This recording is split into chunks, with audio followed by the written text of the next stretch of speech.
1,000 years ago, near modern-day St. Louis, Missouri, there was a vibrant, bustling city called Cahokia. It was a Native American city, the largest and most influential one in Mississippian culture. At its peak, around 1050 BCE, Cahokia was home to as many as 30,000 people, making it larger than Paris at the time. But what's interesting is that Cahokia didn't have any big marketplace. Usually trade was the backbone of any big city, yet this one stood out for archaeologists. That's because Cahokia wasn't about commerce. It was about culture, community, and parties. The people who lived there threw massive parties that would last for days. The city's grandest feature was its 50-acre plaza, surrounded by amazing earthen pyramids. This massive space could hold over 10,000 people. Imagine them all gathering there for festivities, dancing, drinking coffees and teas, feasting on deer, and betting on sports. The events were super lively. Cahokians would wear awesome costumes, style their hair in interesting ways, and decorate their bodies with tattoos. Athletes were playing a game called chunky, where they hurled spears at a rolling stone disc, competing to get as close as possible. The roar of the crowd filled the air, and performers showed off their skills. These celebrations were so wild, they left traces in history. After the parties ended, Cahokians cleaned up by tossing leftovers into pits. Archaeologists have uncovered these waste pits, and they were filled with food remains and pottery. One pit alone contained the remains of 2,000 deer, and that's from a single event. They also found traces of yaupon holly, a caffeinated plant that was traded from hundreds of miles away. This just shows how much effort and thought Cahokians put in their celebrations. Would you like to live in a city like this? But aside from all the fun and games, Cahokia was also deeply complex and spiritual. The city was built on a landscape that mixed dry land with swampy patches. Many people believed that this symbolized the connection between the world of the living and the dead. The people of Cahokia saw their city as a bridge between these two realms. They built earthen mounds, both for ceremonies and rituals, and as construction support. These mounds rose from the swampy areas. Meanwhile, people settled in the drier spots. Elevated pathways connected these neighborhoods, creating a physical link between life and death. Isn't it sad that some ancient metropolises that rival modern cities in scale just disappeared? Cahokia's story came to a quiet end around 1350 CE, when the city was abandoned, all due to changes in environments and weather, floods, and other problems. But the influence of Cahokia was so big, it spread to distant places. Some of their traditions, like chunky and yaupon tea, have survived in native communities to this day. Today, Cahokia is a UNESCO World Heritage Site, and it's not the only megacity we lost. About 5,000 years ago, people in the Indus Valley built some of the world's first cities. Mohenjo-Daro was an ancient city in what is now Pakistan. The city was built around 2500 BCE, and back then, it was a thriving hub of the Indus civilization. Sure, it was much smaller than modern cities, but it was quite huge at the time, around 40,000 inhabitants. It looks like the locals were crazily strict and disciplined people. The city's planning and organization were incredible. It was laid out in a grid pattern. Streets and important buildings aligned along the north-south axis, probably to match the movement of the sun and moon. They also built one of the most advanced systems for water and waste management of their time. The city had about 700 wells. Nearly every house had its own. Most homes also had private bathrooms with drainages and even underground sewers. This shows how skilled these people were at staying clean. And with all this discipline, it looks like there were no kings, queens, or even a central government. They could still have some authority, like local elites or elected officials, just not a classic strict monarchy or religion. Instead, people there cared about simplicity and order. They basically managed themselves, having standardized ways of doing things, from the way tools and potteries were made to how they traded. Which is why, unlike many other cities, Mohenjo-Daro didn't have grand palaces, temples, or monuments. Instead, they had public areas known as citadels. People gathered at citadels for rituals, meetings, and storage of grain. And it seems like this way of life worked perfectly. Scientists found some seals and weights, which means the economy was well regulated. Archaeologists found some intricate artifacts like ivory, lapis lazuli, carnelian beads, and gold jewelry. Another famous find is the small bronze statue known as the Dancing Girl, which was discovered in 1926. Mohenjo-Daro wasn't poor at all. And they also pulled off some awesome buildings. Staying clean was clearly way more important to them than displays of wealth or power. So they created the Great Bath, one of the most famous structures in the city. It's a large, watertight pool built with baked bricks, perched on a mound of earth, being almost a religious place, the closest thing they had to a temple. Meanwhile, the city itself was built on a series of mounds. They grew taller over the centuries as people added new houses and structures. Why did the city fail? No one really knows. There's something mysterious about the sculptures archaeologists found. Many of them seemed intentionally broken. This means the city's later inhabitants, maybe invaders or something, destroyed them for some reason. Some scientists think that the Indus River may have shifted course, disrupting agriculture and trade. But there's no evidence of a flood or any big event like this. It just seems like, over time, the entire Indus civilization just gradually faded away. By 1900 BCE, the culture had shifted and didn't leave much behind. Let me tell you now about the ancient city of Kos, which is located where the modern town of Kos now stands in Greece. Imagine arriving by sea, and the first thing that hits you is the sheer grandeur of its agora, this massive public square built with stones in different colors, laid out on terraces that rise above you. It was one of the biggest in the ancient world, and it made a great impression on anyone approaching the city. This place has a rich history dating back to around 2300 to 2200 BCE. A long time ago, local folk gathered up from different parts of the island to form a new city in the northeast. People have lived there since the Bronze Age, and over time, it became a super important center of culture and trade.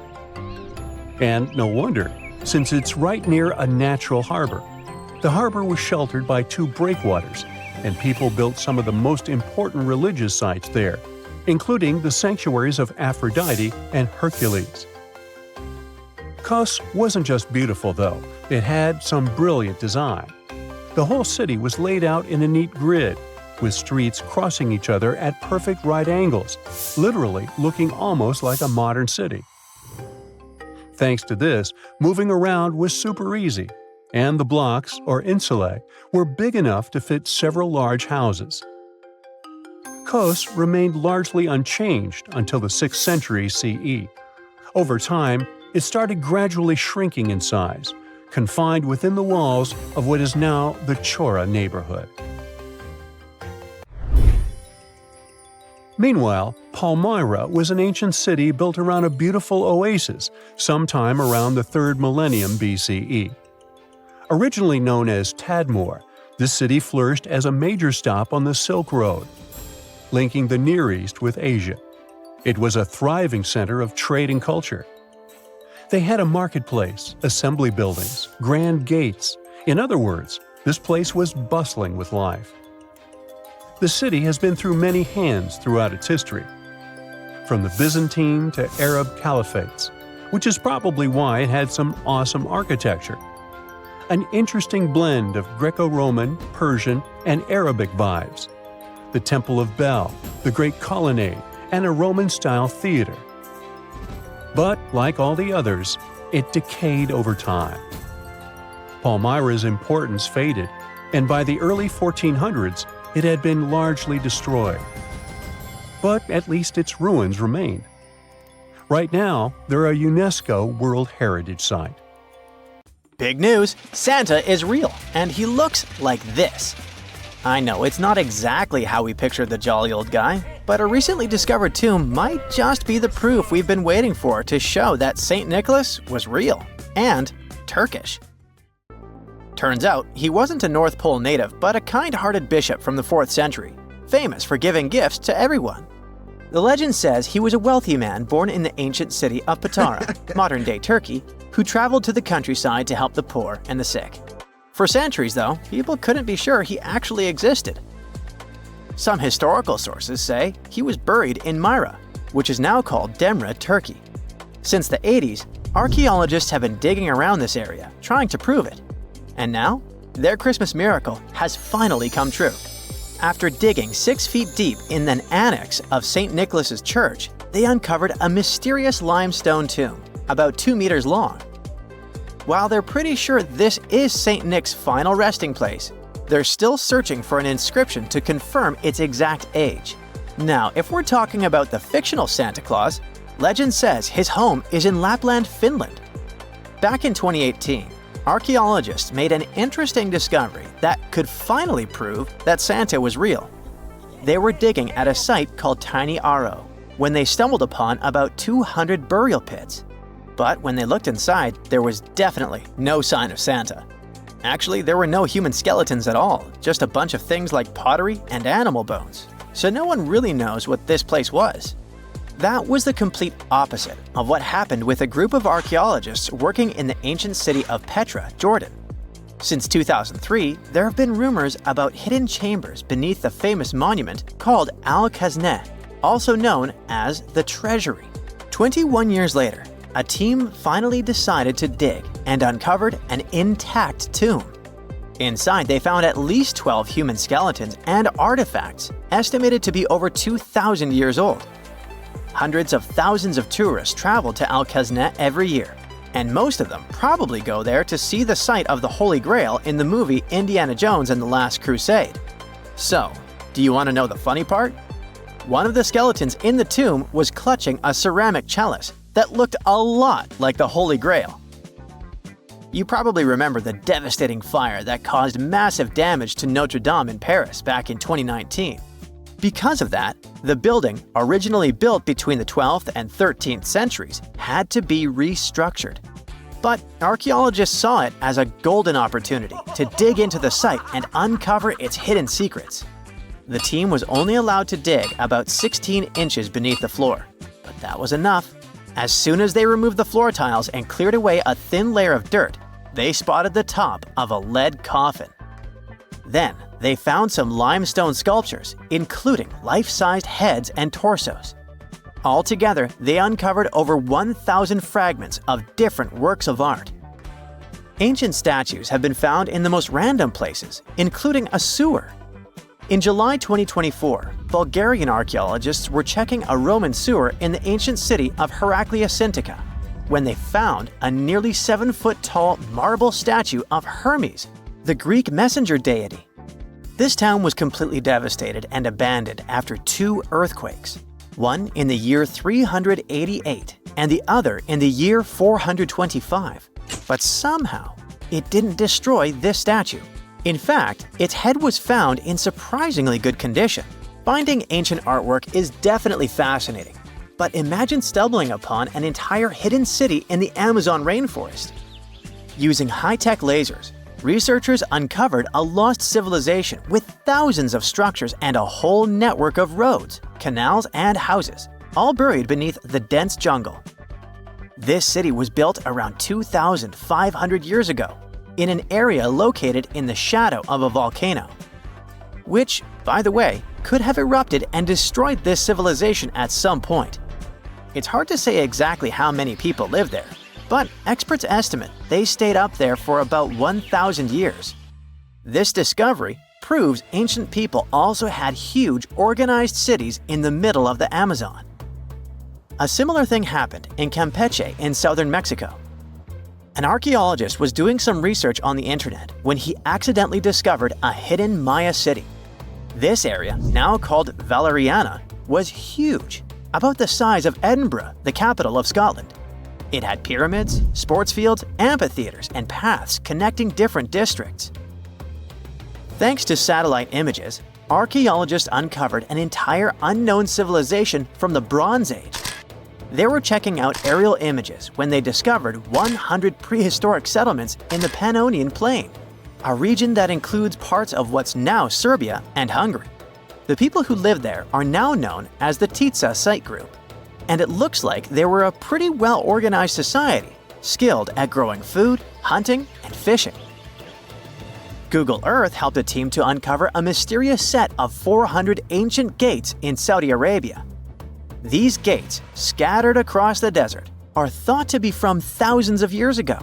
They're made of stone and arranged in weird formations that have left archaeologists scratching their heads.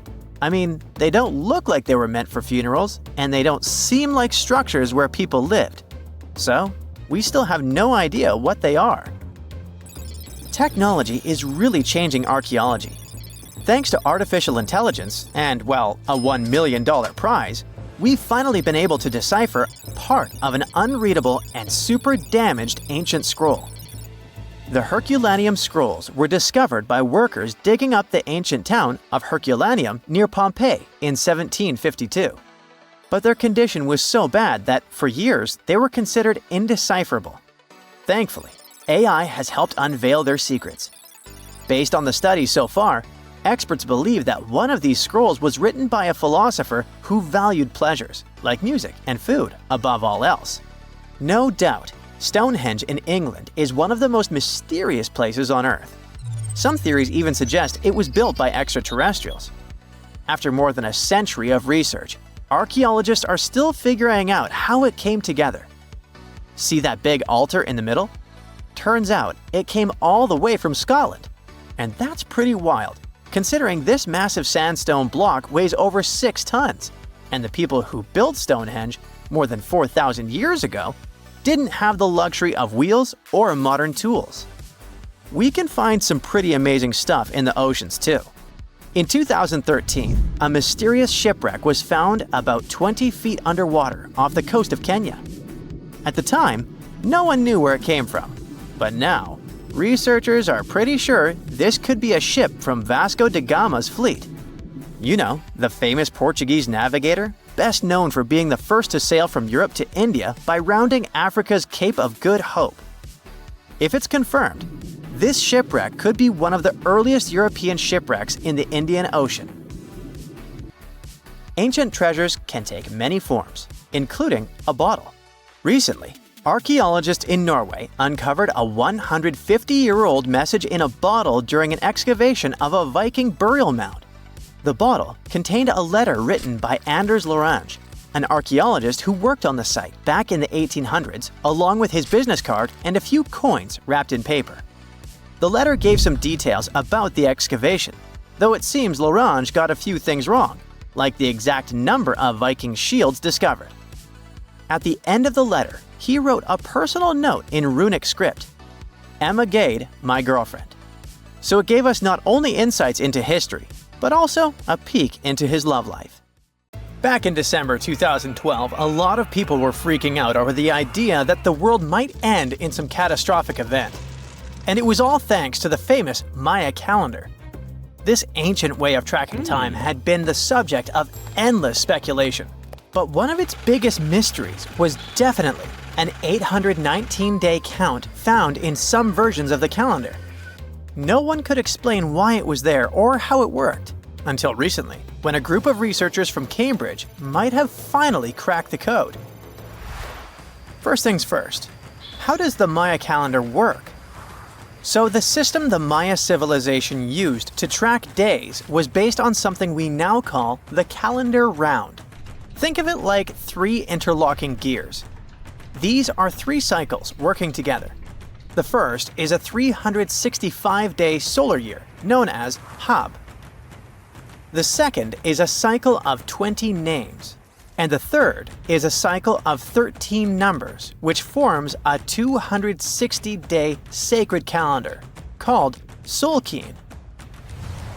Just like we'd say something like December 25th, 2025, they named their days based on how these 3 cycles lined up.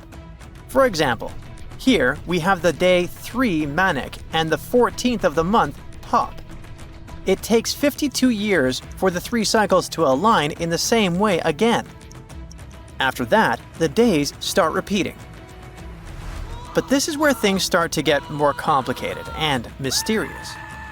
On some Mayan monuments, we have also found enigmatic inscriptions pointing to the existence of another cycle, the 819-day count. There are about 20 examples of these inscriptions, mostly found in places like Palenque and Yaxchilan in Mexico. So it didn't seem random at all, and this calendar must have been hiding a big secret. Early research showed that the 819-day cycle was represented by one of 4 colors and the cardinal directions associated with them. Black was tied to the west, red to the east, white to the north, and yellow to the south. Researchers also discovered that this period of time could be broken down into 3 smaller cycles. One of 9 days, one of 7 days, and one of 13 days. Multiply them together, and you'd get 819 days. Pretty cool, but why did they do that? This color scheme and the 3 cycles seemed like a basic level of interpretation, and experts were pretty sure its real purpose was still hidden from us. Another thing researchers noticed is that this strange count of days was mostly shown using a Y glyph, followed by a number. But in some cases, they also added a glyph representing Kawil.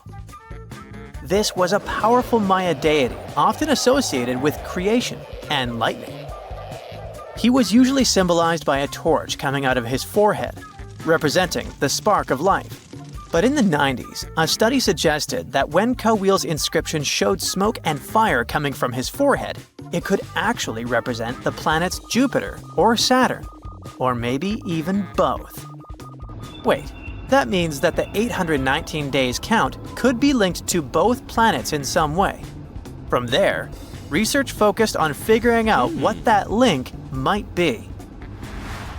The first conclusion is that this calendar might have helped the Maya track the movements of those planets in some way. Then they started noticing something interesting. These cycles could be specifically tied to the synodic periods of Jupiter and Saturn. By synodic periods, we mean the time it takes for a celestial body, like a planet, to return to the same or nearly the same position as seen from Earth. While this possibility was pretty exciting, something didn't quite add up.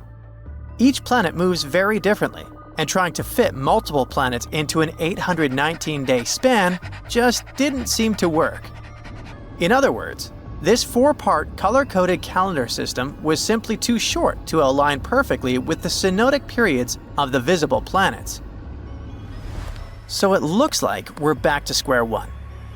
This mystery had people scratching their heads for ages, until 2023, when specialists realized they might have been looking at it all wrong.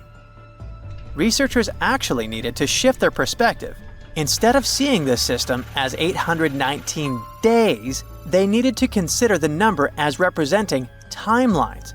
And this period of time could be just a small part of a much, much bigger calendar.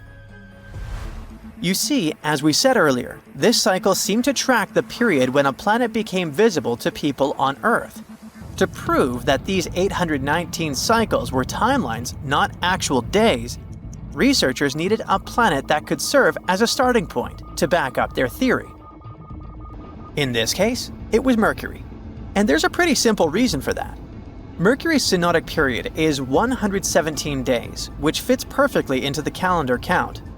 I mean, if you take 1819 and divide by 117, you get the number 7. So, Mercury is the only visible planet whose synodic cycle fits neatly into this period as whole numbers. Perfect. Now they had a solid starting point. From there, they needed to expand the calendar by increasing its length to 20 periods of 819 days. Suddenly, a pattern emerges. And just like that, all the synodic cycles of the planets fit perfectly into the system. For example, Saturn's synodic period from 378 days lines up perfectly after 6 819-day cycles. Venus aligns every 5 cycles. Jupiter every 19 cycles. And Mars, which takes the longest, needs 20 cycles. In other words, it takes about 45 years for Mars to align with the synodic periods of all visible planets. So, this is how researchers determined that the ancient civilization wasn't referring to days, but rather to timelines. The Maya astronomers came up with this count as part of a larger calendar system of 20 periods. But then a question comes up. Why was studying the synodic period so important to the Maya? Well, we don't have super specific answers about this mysterious calendar yet. But what we can say for sure is that the Maya truly believed in the powerful influence of the cosmos on daily life. So maybe they wanted to analyze how the movements of all the visible planets lined up with their other calendars. Of course, this system is just one part of the Maya's amazing and advanced understanding of astrology. And it wasn't just about using astrological cycles for planting and harvesting. They also had crazy specific knowledge, like how to predict solar eclipses. Archaeologists believe the Maya connection to the stars is reflected in the ruins of their world. Take the famous pyramid in the ancient city of Chichen Itza, located in Mexico's Yucatan Peninsula. If you look closely at the base of its staircase, you will see a snake's head carved in stone. But here's the coolest part.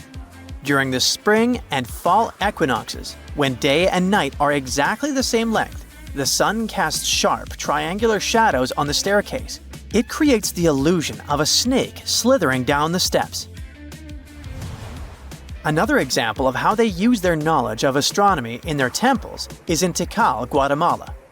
Built around year 1 of the Common Era, this pyramid is considered one of the Maya's earliest astronomical complexes. And its alignment and orientation allowed them to track and calculate solstices and equinoxes with incredible precision. The Maya were skilled skywatchers. Just like we have modern-day high-tech observatories with round domes, they had something similar. Meet El Caracol. The name means snail in Spanish and refers to the spiral staircase inside the tower. Built around 906 Common Era, it was the perfect place to observe all the changes in the sky and track the movements of the sun, moon, planets, and stars. Unlike us today, with our telescopes, satellites, and advanced tools, the Maya relied entirely on naked eye observation, and that makes their achievements even more incredible. There's something really bizarre going on at these 12 points scattered across the Earth. The vile vortices, as they're called, are these creepy spots over the Tropic of Cancer, the Tropic of Capricorn, and the North and South Poles, where weird forces seem to take over. You've probably heard of the most famous one, the Bermuda Triangle. It's believed that more than 50 ships and 20 airplanes have mysteriously disappeared in this area, which is located between Florida, Bermuda, and Puerto Rico.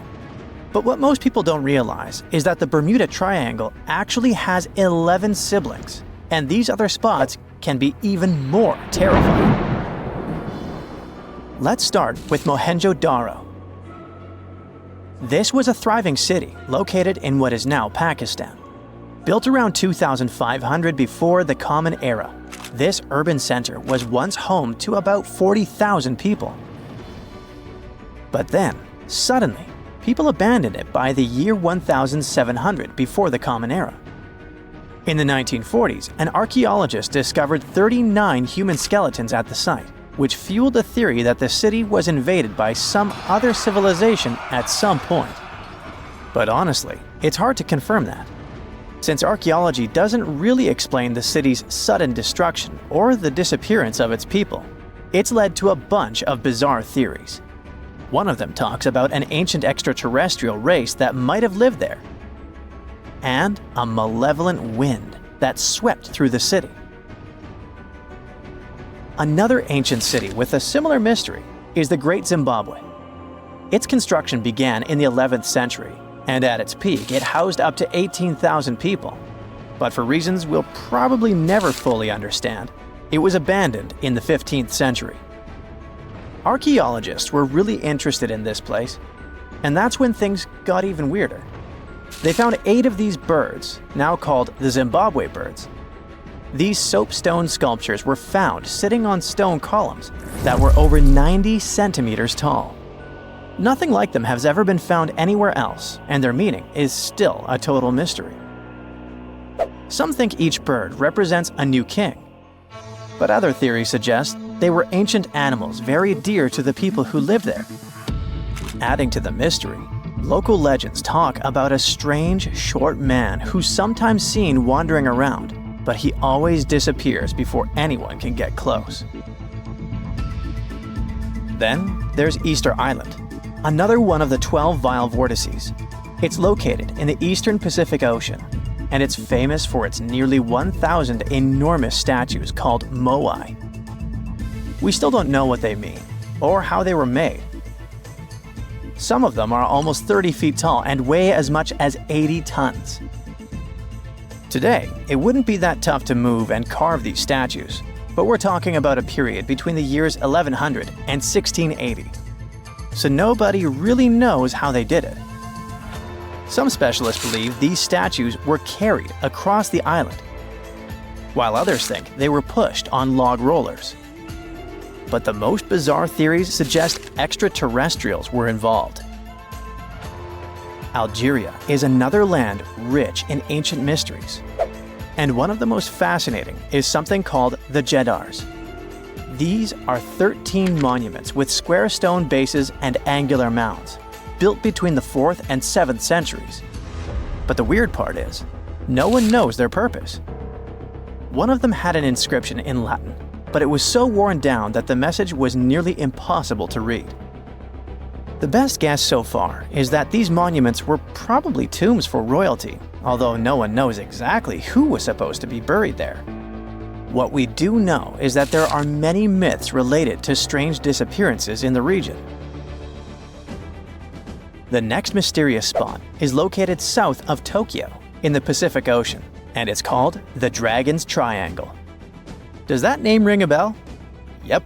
Just like the Bermuda Triangle, this area is known for strange disappearances of airplanes and ships. One of the most chilling stories dates back to 1945, when a plane allegedly vanished. The pilot supposedly sent a radio transmission right before the aircraft disappeared, claiming that something strange was happening in the sky, like it was opening up or something. While this story is definitely eerie, the truth behind it and many other Dragon's Triangle legends is still up for debate. If you type Hamakulia volcano into Google Earth, you'll find it located in Hawaii's Ring of Fire. But this place is so shrouded in mystery that it's hard to find much information about it.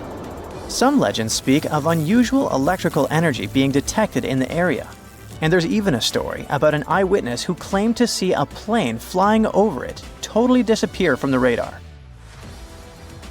Another eerie spot is the South Atlantic Anomaly, which is an area on Earth where natural radiation flows out of control.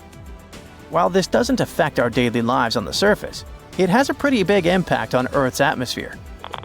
The radiation there is so intense that it can knock out the onboard computers of spacecraft and interfere with the data collected by satellites passing through the area.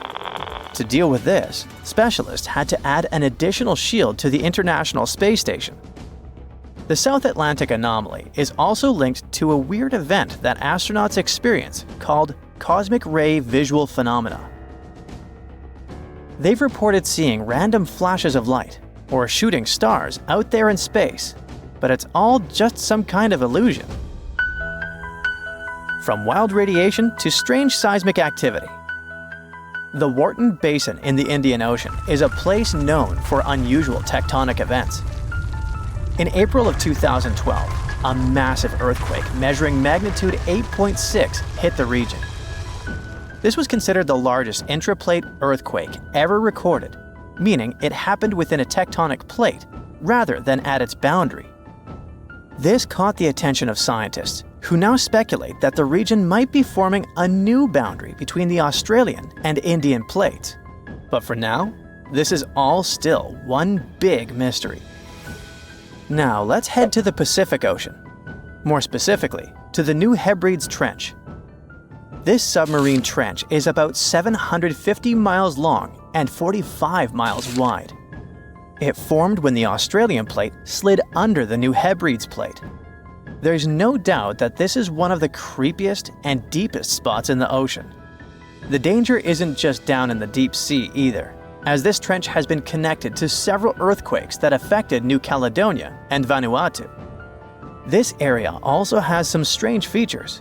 For example, when scientists explored it, they didn't find a single grenadier fish down there. This type of fish is one of the most common deep-sea creatures you would expect to see in trenches around the Pacific. So why aren't they around the New Hebrides Trench? Maybe they know something we don't. The two remaining vile vortices are the North and South Poles.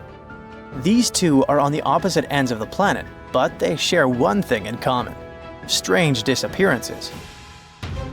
One of the most famous stories from the North Pole happened in 1897. 3 brave explorers set out on a journey to reach the North Pole using a hot air balloon. But they never completed their mission. Their mysterious disappearance remains one of the most intriguing, unsolved mysteries in the history of Arctic exploration. The South Pole is also known for similar mysteries. It's believed that hundreds of people may be buried beneath the snow and ice of the coldest continent on Earth. Even with all the advancements in technology and knowledge, the South Pole can still be extremely dangerous for anyone who ventures there. The temperatures can drop to almost minus 130 degrees Fahrenheit, and the winds can get up to 200 miles per hour. And that's definitely enough reason to stay away. Now that you're familiar with the 12 vile vortices, let me tell you something even stranger.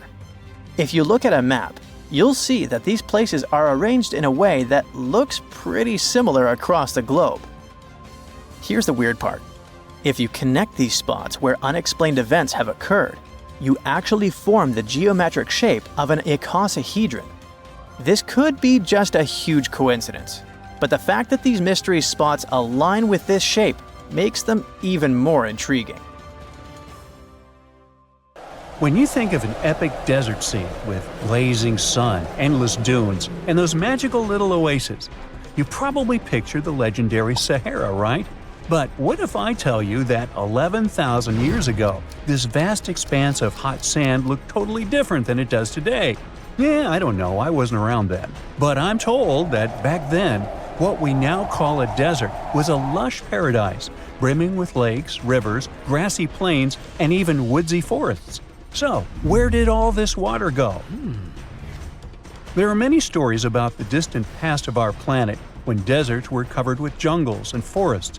And then something happened, like changing climates or colossal earthquakes, and it all turned green lands into dunes. But how about a theory that Sahara became a desert because of humans and goats? The Sahara has seen its fair share of wet and dry drama throughout the ages, mostly thanks to little shifts in Earth's orbital tilt, causing variations in how much solar radiation hits the atmosphere. There were even times called the African humid periods, when the rain would pour in and transform the dry landscape into a bright green haven. But between 8,000 and 4,500 years ago, something really funky happened to this region. Certain areas went from humid to dry way too fast to explain it by just orbital changes. In the blink of an eye, the lush Sahara turned into the Sahara we know today. Now, if you ask scientists why it happened, they will tell you, "Oh, it's just poor parameterization of the data." Bet you didn't get it, did you? What? Well, right, let me translate it from scientific to common human. It means they really don't know the answer themselves, and they got a bunch of missing puzzle pieces. But as scientists sifted through ancient dirt and pollen samples, they spotted a quirky trend. Wherever there were pastoralists, also known as humans with their domesticated animals, the plant life seemed to shift. It was as if every time humans and their furry friends meandered through the greenery, they turned it into scrub and desert right behind them. Oops. Yep, chances are that by overgrazing, humans were sapping moisture out of the atmosphere, since plants give off moisture, which helps make clouds and making things even sunnier, leading to a quicker end of the humid vibes. Plus, our ancestors may have been getting a little too cozy with fire for land management, further speeding up the desert takeover. Anyway, scientists are sure that this lush Sahara would have turned back into desert eventually, even if humans hadn't shown up, thanks to Earth's natural rhythms. So there's no need to pin this abrupt change solely on humans.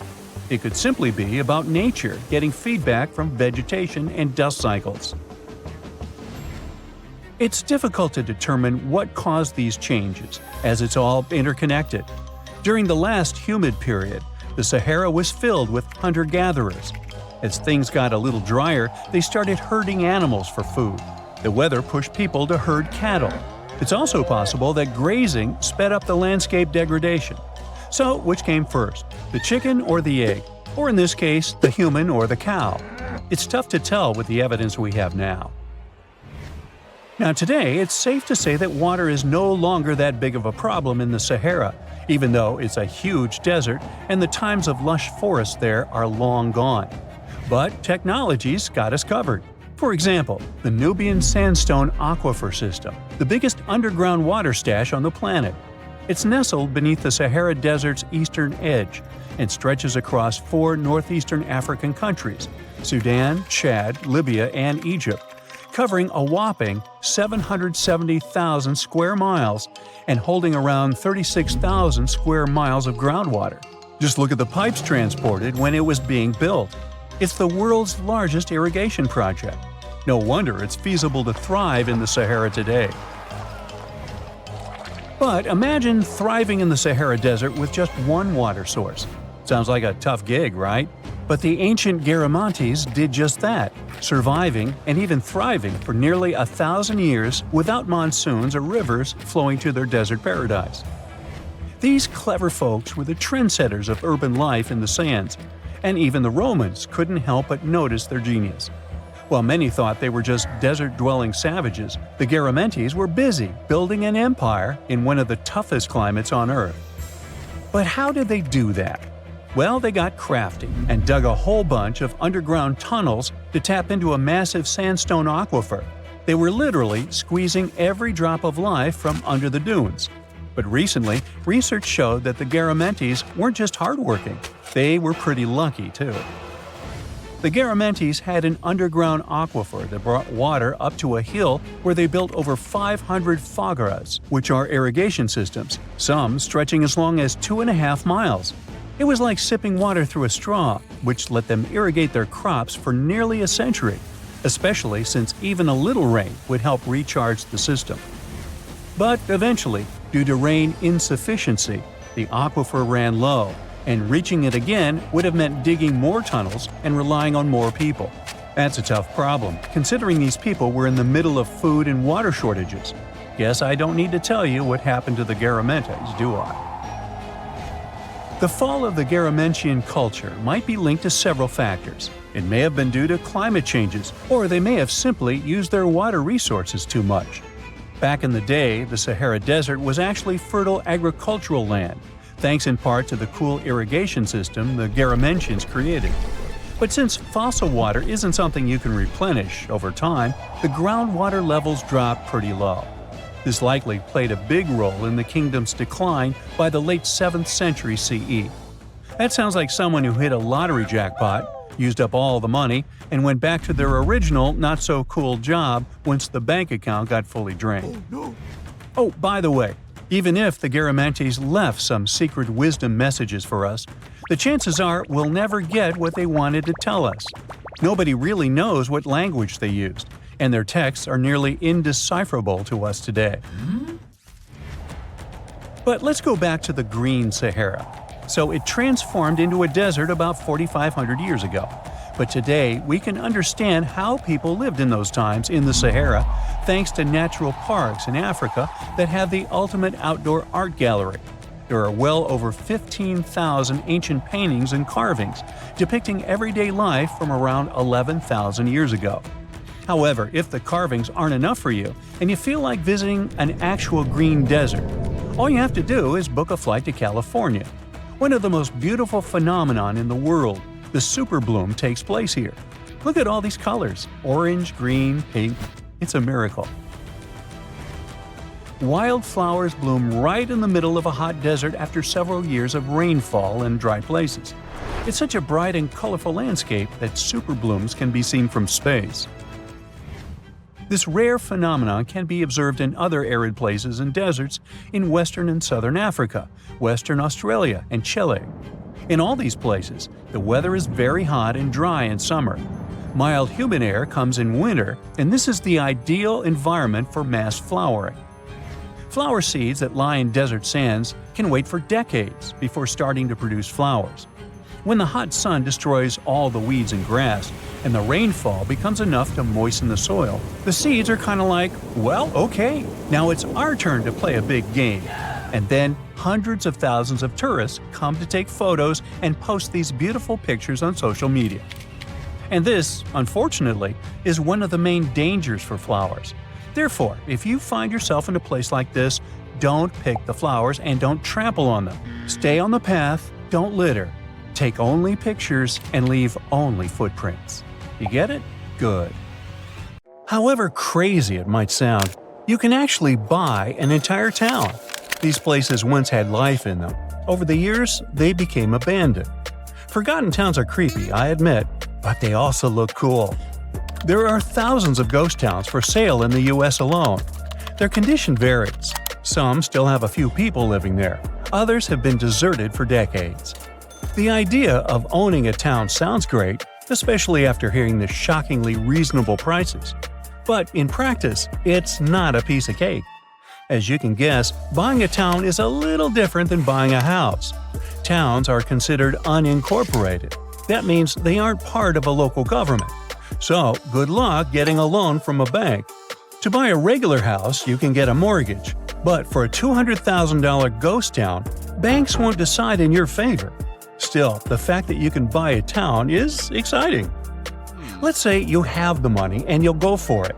You should consider that many of these places lack amenities, like no running water, electricity, or other basic things. Plus, there's a safety issue. Many structures in ghost towns had been constructed before the times when safety codes were invented.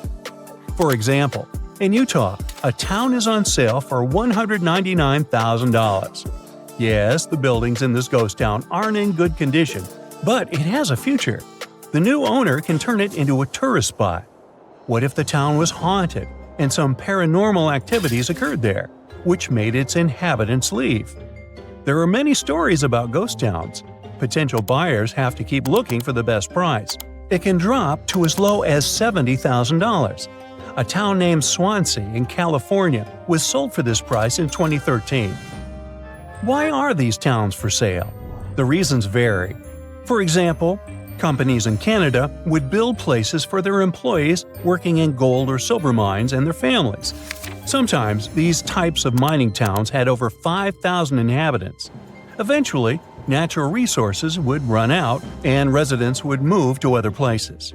Years later, such towns would show up in real estate listings. Sweat in South Dakota is a famous ghost town for sale. The buyer will get not only the land and houses, but also a tavern, a gas station, and a local store. Now, let's take a closer look at these places that can spark your interest. Arezzo is a village in Italy. Barbara Farisi's family began buying houses in this town around 30 years ago. Over time, they've united all 18 houses into one connected structure. It's a maze of bedrooms, kitchens, hidden stairways, and more. The structure is historical, so when they needed to renovate some parts, they used materials such as old stone and wood to preserve the historical nature of the complex. When they first started buying the place, only 2 elderly people were living in the area. Now, the whole village belongs to Verace and her family. The houses have wells, old ceilings, and original floors from centuries ago. They've even converted an old wooden barn into a banquet hall and stone stables into a lounge. Here's a glimpse of what a ghost Spanish village on sale looks like. Scenic landscapes, some history, and development opportunities are mixed together in this rural town with a name I can't pronounce. This one has 3 historic rustic stone residences constructed a century ago. Unfortunately, they aren't in good shape, so a lot of work is needed to bring them back to their glorious days. Yet this effort will be worth it because they offer plenty of space. The biggest house is larger than 3,000 square feet. The second one is almost as big as the first one, and the last one is around half their size. I feel like this town has some potential to turn into boutique holiday home rentals. I mean, the place has character. It has 2 century-old granaries, a fountain, and a stone oven. The area is surrounded by rolling fields, lush woodlands, and flat plains. Plus, the village is around 15 miles away from mesmerizing coastal towns and famous attractions. Now, do I sound like I'm promoting the place? Nah, I just like it. Maybe you want to buy a town so you can be a mayor. I respect that too. Would you prefer this one that looks frozen in time? Pierce is in Arizona. It was built by a man named John James Pierce. He arrived there and mined gold nearby. It was so casual. Imagine tending your cattle, lifting up rocks from the ground, and finding gold. This is what happened to him. His life changed overnight. The news about the gold spread at the speed of light. Well, almost. This led to the construction of the town.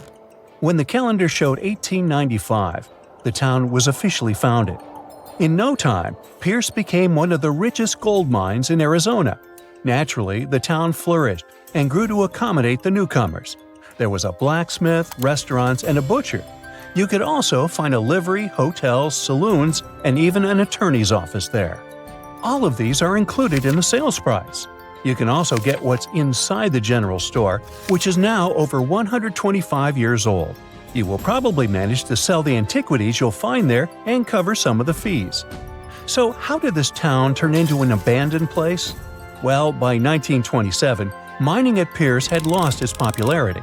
Then the mine was finally closed down in the 1940s. Today, the site is looking for its new owner.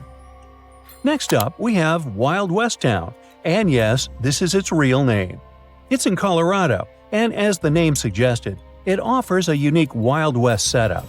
It's not just the amenities and the vibe that makes this town special. This town was actually in use on and off for years. Since it wasn't abandoned for many years, the conditions there are pretty good compared to other towns on my list. Now it's on sale again, hoping to find the next owner. This property is located on Blair Street at the base of the San Juan Mountains. In the past, this area was frequented by miners looking for late-night refreshments and activities. The square used to have a saloon, hotel, general store, post office, and jail. Today, well-preserved historic buildings house various artisan businesses. The property includes 2 operating commercial buildings, 3 rental spaces, and 1 storage building. One of the buildings now operates as an old-school photography studio. There's also a 2-bedroom residential unit above the Emporium gift shop, built in 2005, which is currently used as a vacation rental. The property also features the original 1875 San Juan County Courthouse and the Swanee's Old Mine Sluice, where tourists can try their luck at panning for gold and gems. There are so many examples to mention, like this small medieval hamlet named Serapium. It's located between 2 Italian cities, Modena and Bologna. The village is from the 9th century. You get a castle there, literally a 3-story 18th century stately home. What else? A woodshed, a 4-floor lookout tower that was built in the 1220s, and a majestic park. I should mention that there are even deals on websites like Craigslist or eBay for potential town buyers. There's an important point here that you should pay attention to. You should check the fine print before you make the purchase. Sometimes a village or town needs an influx of cash. In this case, the deal and the ownership you will get will be purely ceremonial. Think of it like receiving the key to the city. The best you will get out of this deal can be a nice plaque or a monument in the town square as a thank you gift. Kinda interesting, huh? Maybe your new pastime activity will be looking for ghost towns for sale, even though you're not going to buy one. In 1850, French scientist Auguste Mariette went to Egypt looking for manuscripts, but accidentally found a head of a sphinx sticking out of the dunes. He cleared the sand and figured out the Sphinx was guiding the entrance to some underground construction. Several months later, he finally entered the Serapium of Saqqara. Inside, he found an enormous granite sarcophagi with remnants of 64 bulls. Scientists are still amazed by the tech that the ancient Egyptians used to transport those enormous boxes. The Serapium was built around the year 3000 before the Common Era. It was an underground tomb built to honor the sacred Apis bulls of ancient Egypt. It had a long hallway, almost 500 feet long, with giant stone rooms on both sides. Some of the sarcophagi weighed as much as 50 average cars, and all of them were made with super precision, with exact 90-degree angles. These sarcophagi were beautifully decorated with hieroglyphs and carvings that told stories about the lives and importance of the Apis bulls. Now, there are 24 sarcophagi left. In ancient Egypt, Apis bulls were very special animals connected to the deity Ptah. They thought the bulls carried Ptah's spirit and wisdom, helped the pharaoh, and protected the Egyptians. Priests looked for special markings on young bulls to find Apis bulls. It could be a white triangle on its forehead, which symbolized divine light, a shape on its back like a vulture's wing, and a scarab shape under its tongue, which stood for rebirth. If a bull had these signs, they believed it was chosen by Ptah and treated it like royalty. The chosen bulls lived in a special temple in Memphis, the city where they worshipped Ptah. They received the best care and offerings from visitors who wanted their blessings. When an Apis bull passed away, it was treated with great honor and mummified. When Mariette entered the Serapium, he noticed traces of rollers on the gallery's floor and found 2 wooden horizontal winches. Each had 8 levers. Later, other explorers saw double rails. The burial chambers were lower than the hallway floor. To get the boxes into place, workers filled the chambers with sand so the sarcophagi could be rolled in straight. Then they slowly removed the sand to gently lower the boxes into perfectly cut spaces in the bedrock. A carved stone sign found in the Serapium said it took 28 days to move just one sarcophagus and its lid into its spot during the time of Ptolemy II. The extreme precision of the sarcophagi with 90-degree angles also has an explanation. Ancient Egyptians wrote texts, or rather, papyrus, on geometry a long time ago. It shows that they knew the approximate number pi and could calculate the volume of a pyramid with its top cut off. If they could figure out complicated math like that back then, it makes sense that they could also carve perfectly flat surfaces 500 years later. All this sounds pretty legit, but some people think certain things don't add up here. The size of boxes is way larger than the size of bulls, yet they buried pharaohs in tiny coffins that barely fit their bodies. The sarcophagi are made out of granite with crazy precision, and they could have just used limestone, which would have made things way easier. The transportation of the boxes seems pretty simple, but only in theory. If one person could pull about 440 pounds, then at least 250 people would be needed to pull just one box. The tunnels in the Serapium are really narrow, only about 2 feet wider than the boxes themselves. There's no way hundreds of people could have squeezed into those tight spaces to pull the boxes. And even if they did, how would they turn the box in the cramped corridor, lower it into its niche, and place it perfectly in the middle? Somehow they did this 24 times, and every box is centered perfectly. Plus, the chambers were dusty, and there were no signs of soot from lamps. This means they must have worked in almost complete darkness. The real use of the boxes could also be different. A long time ago, even before the Egyptian pharaohs ruled, the local people already knew how to use fermentation. It happens when tiny organisms called yeast eat certain ingredients like starch and turn them into gas and ethanol. So someone in ancient Egypt probably put food like barley, bread, and even meat inside a giant stone box, then closed it tight with a heavy lid. These stone boxes, carved from granite, were so precisely made that they were almost completely sealed, so nothing could escape from it. As the yeast inside the box started working, it created more and more CO2 gas. It built up pressure inside the box. The granite boxes were incredibly strong. They could handle more pressure than a car tire can hold. When granite was squeezed under such pressure, its crystals produced a tiny electric charge. This effect was possible because granite contains quartz, a material that reacts to pressure this way. The process also needed meat or animal parts, possibly to help the yeast grow better. Meat contains something called oleic acid, which yeast needs to keep growing and to survive the bad effects of the ethanol it produces. As the pressure inside the box kept growing, the combination of gases and electricity made these boxes not just ancient fridges, but powerful energy systems. Over time, the pressure inside got so strong that it could push the lid open and the gas would escape with a pop. But when people rediscovered the Serapium in 1850, they found old drawings that showed piles of stones stacked on top of some of the box lids. So, someone long ago probably tried to make the lids even heavier by adding extra weight to make it harder for the gas pressure to push them open. This extra weight also meant the quartz crystals in the granite could keep creating more electricity under all that pressure. If someone opened one of these stone boxes thousands of years later, they would only find bones from bowls that were placed in the box. And that's exactly what Mariette discovered in the 1850s.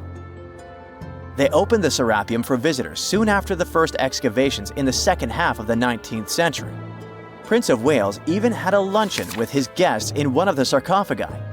Sands and earthquakes made the site inaccessible for a while, but now you can visit it again and try to solve the mystery yourself.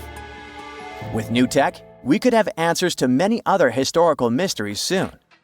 A team of scientists at Chicago's Field Museum of Natural History recently used a special CT scanner to learn more about ancient Egyptian mummies without unwrapping them. They gently rolled 26 mummies on custom carts out to the parking lot, where the scanner was waiting.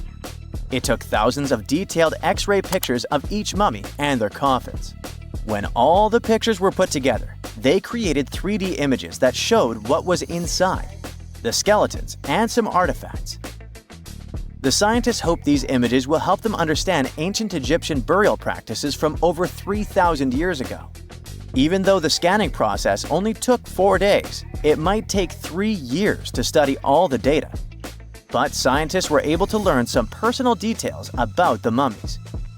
One of the most popular mummified individuals at the museum, Lady Cheneta, was a woman who lived in ancient Egypt about 3,000 years ago. It looks like she passed away in her late 30s or early 40s.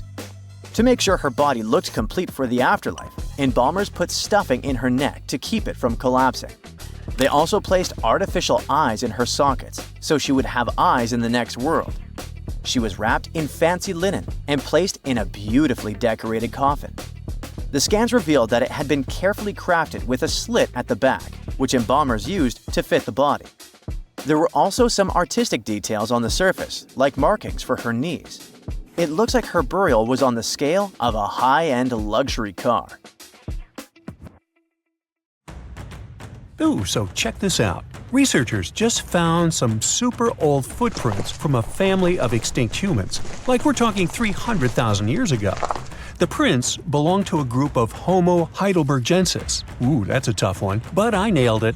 So those dudes were pretty advanced for their time. They were building homes and hunting big animals. But unfortunately, they couldn't handle climate change and disappeared about 28,000 years ago. No, they weren't sissies, trust me. The weather was really tough back then, and they couldn't just go grab a down jacket like you do. So, the University of Tübingen crew made the discovery in Germany, where they found the perfectly preserved prints in a forest by a lake. Apparently, elephants, rhinos, and other critters used to come relax by the lake, and so did this Heidelberg family. The scientists believe they were probably just a family outing rather than a group of adult hunters, since there were little kid footprints too. And depending on the season, they could munch on plants, fruits, leaves, shoots, and mushrooms around the lake. Experts even found tracks from an extinct elephant species that used to weigh up to 13 tons. Now, can you imagine seeing one of those in person? Just so you know, 13 tons is about 45 times as heavy as a pig. Oink. They were digging around in Stonehenge when they stumbled upon some elephant tracks that were 21 inches long. That's like the length of a really big ruler. They even found wood fragments in the ruts that the elephants had left behind. But wait, there's more. They also found a rhino print from the Pleistocene era, which is pretty wild. It's the first time they found a footprint from this particular species in Europe. Who knew rhinos had such big feet? Except those whom the rhino stepped on. Meanwhile, over in New Mexico, some British and American archaeologists found some ancient human footprints that date back 23,000 years. They used radiocarbon dating to figure out when these footprints were made, and it turns out they were stomped into the mud during the last glacial maximum. That's when ice sheets covered much of North America and sea levels were lower than they are now. Now, we've always thought that humans first made their way to North America between 13,000 and 16,000 years ago. But these footprints suggest that our ancestors were wandering around way earlier than that. Some people even think that humans might have been hanging out in North America as far back as 33,000 years ago, although not everyone is convinced. Alrighty, if there were footprints, there must have also been some shoes too, am I right? Well, researchers may not have found signature Gucci loafers, even though they've been around since 1953, but they did find a cave in Armenia full of ancient artifacts from the Copper Age. And guess what? Those artifacts included a seriously well-preserved shoe that's now the oldest footwear ever found. That footwear was made from a single piece of cowhide leather, which is pretty rare today, despite all the fancy schmancy technological upgrades we've got today. Talk about premium quality. Currently, the coolest modern-day designer shoes are trying to copy this hole-cut technique. The shoe was also rubbed with some kind of plant or vegetable oil for extra durability, and it even had shoelaces that crisscrossed through a series of holes, just like our beloved sneakers today. The shoe was about the size of a woman's US 7, so we're guessing it was tailor-made for some fancy-pants wealthy person. Can you imagine rocking these feet whips back in the day? They were possibly the talk of the town. Now, since we're talking about shoes, have you ever had that gross feeling when you step in something sticky? Especially if you're wearing a brand new pair of white sneakers? No, not what you're thinking. I'm talking about chewing gum. It's a total buzzkill to have it stuck to your shoe. A super cool British archaeology student named Serapium found a 5,000-year-old piece of Neolithic chewing gum made from birch bark tar while on a dig in Finland. It even had tooth marks in it. Who knew our ancestors were into chewing gum too? Apparently, birch bark tar has antiseptic properties, so it's believed that Neolithic peeps chewed it to help treat mouth and gum infections. So it looks like people have been spitting out gum since the beginning of time. Ah, what a tradition. Prehistoric designers had way more than just shoes to offer to prehistoric fashionistas. You're not going to find such a statement piece in the mass market, and I'm not sure about high-end boutiques either. Yep, it's supposedly the oldest purse ever found, and yep, those are dog teeth used as decorations for a handbag. According to one of the archaeologists, these teeth were all the rage back in 2500 BCE. People were putting them on everything, from clothes to jewelry. But this particular handbag was something special. It had over a dozen sets of teeth and was super fancy, which means whoever owned it was perhaps a VIP. Unfortunately, the purse itself didn't survive the test of time. All that's left are these teeth, pointing in the same direction and looking like a modern-day handbag flap. It must have been truly chic back in the day, but it's a good thing we've moved on to more humane materials for our accessories. Did you hear about the dino-sized discovery on Yorkshire's coast? Yep, sometimes scientists discover not human footprints, but dino footprints. This time, they found a record-breaking dinosaur print that could have been left by a predator taking a break 166 million years ago. Can you imagine a T-Rex lounging on the beach with a smoothie in hand? This 3-foot-long fossil, spotted in Burniston Bay near Scarborough, is the largest ever discovered in the region. The team of researchers who studied the track concluded that it was made by a giant carnivore like a megalosaurus. That's one big and hungry dino.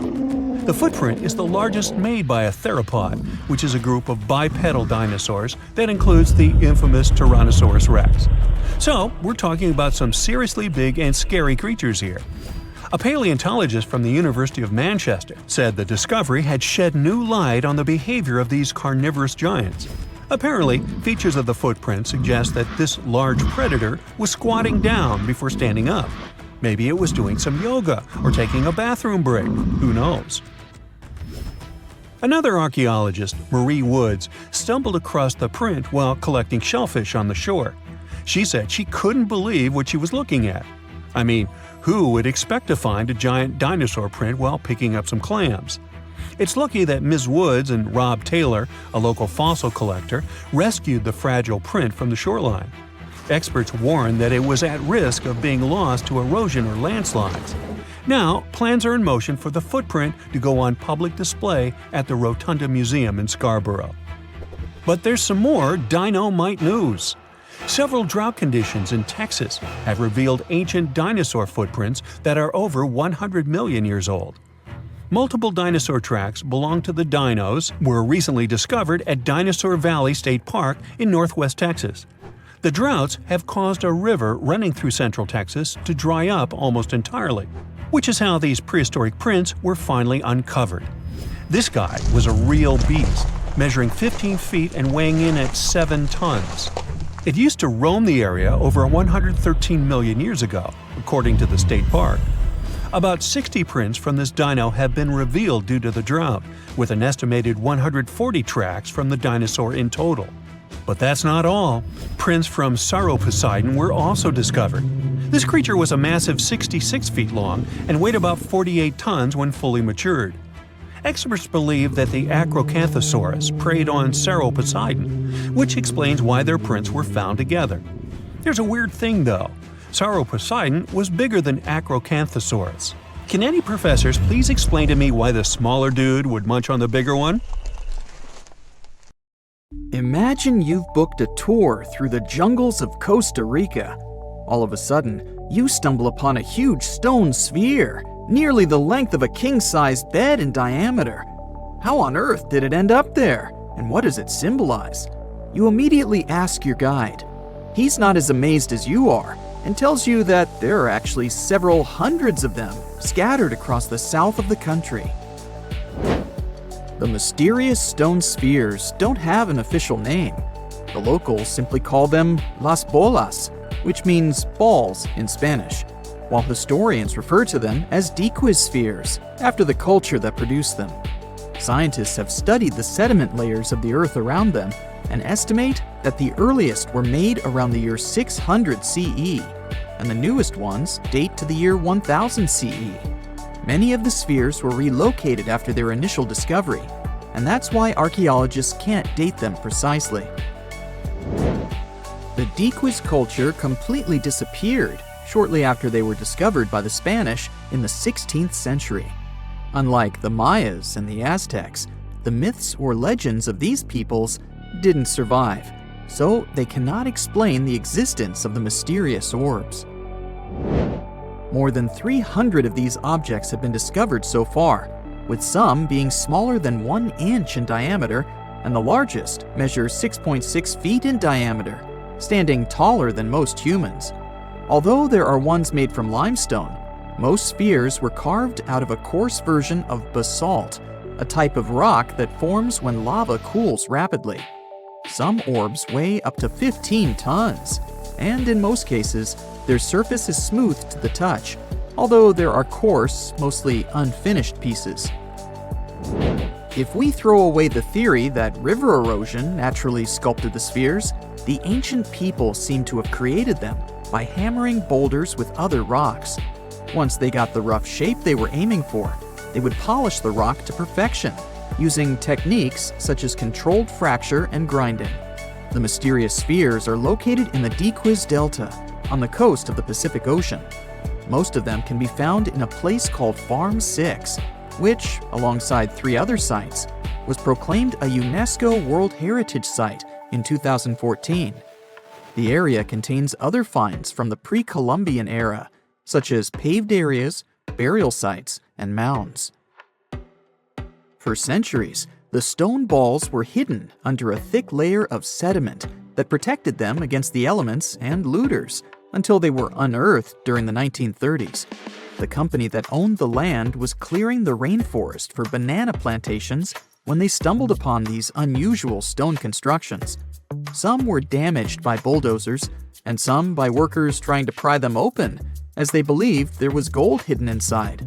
It took a while before the authorities intervened to stop further damage to the finds. Doris Stone, the daughter of an executive of the company that owned the land, was the first to study the spheres.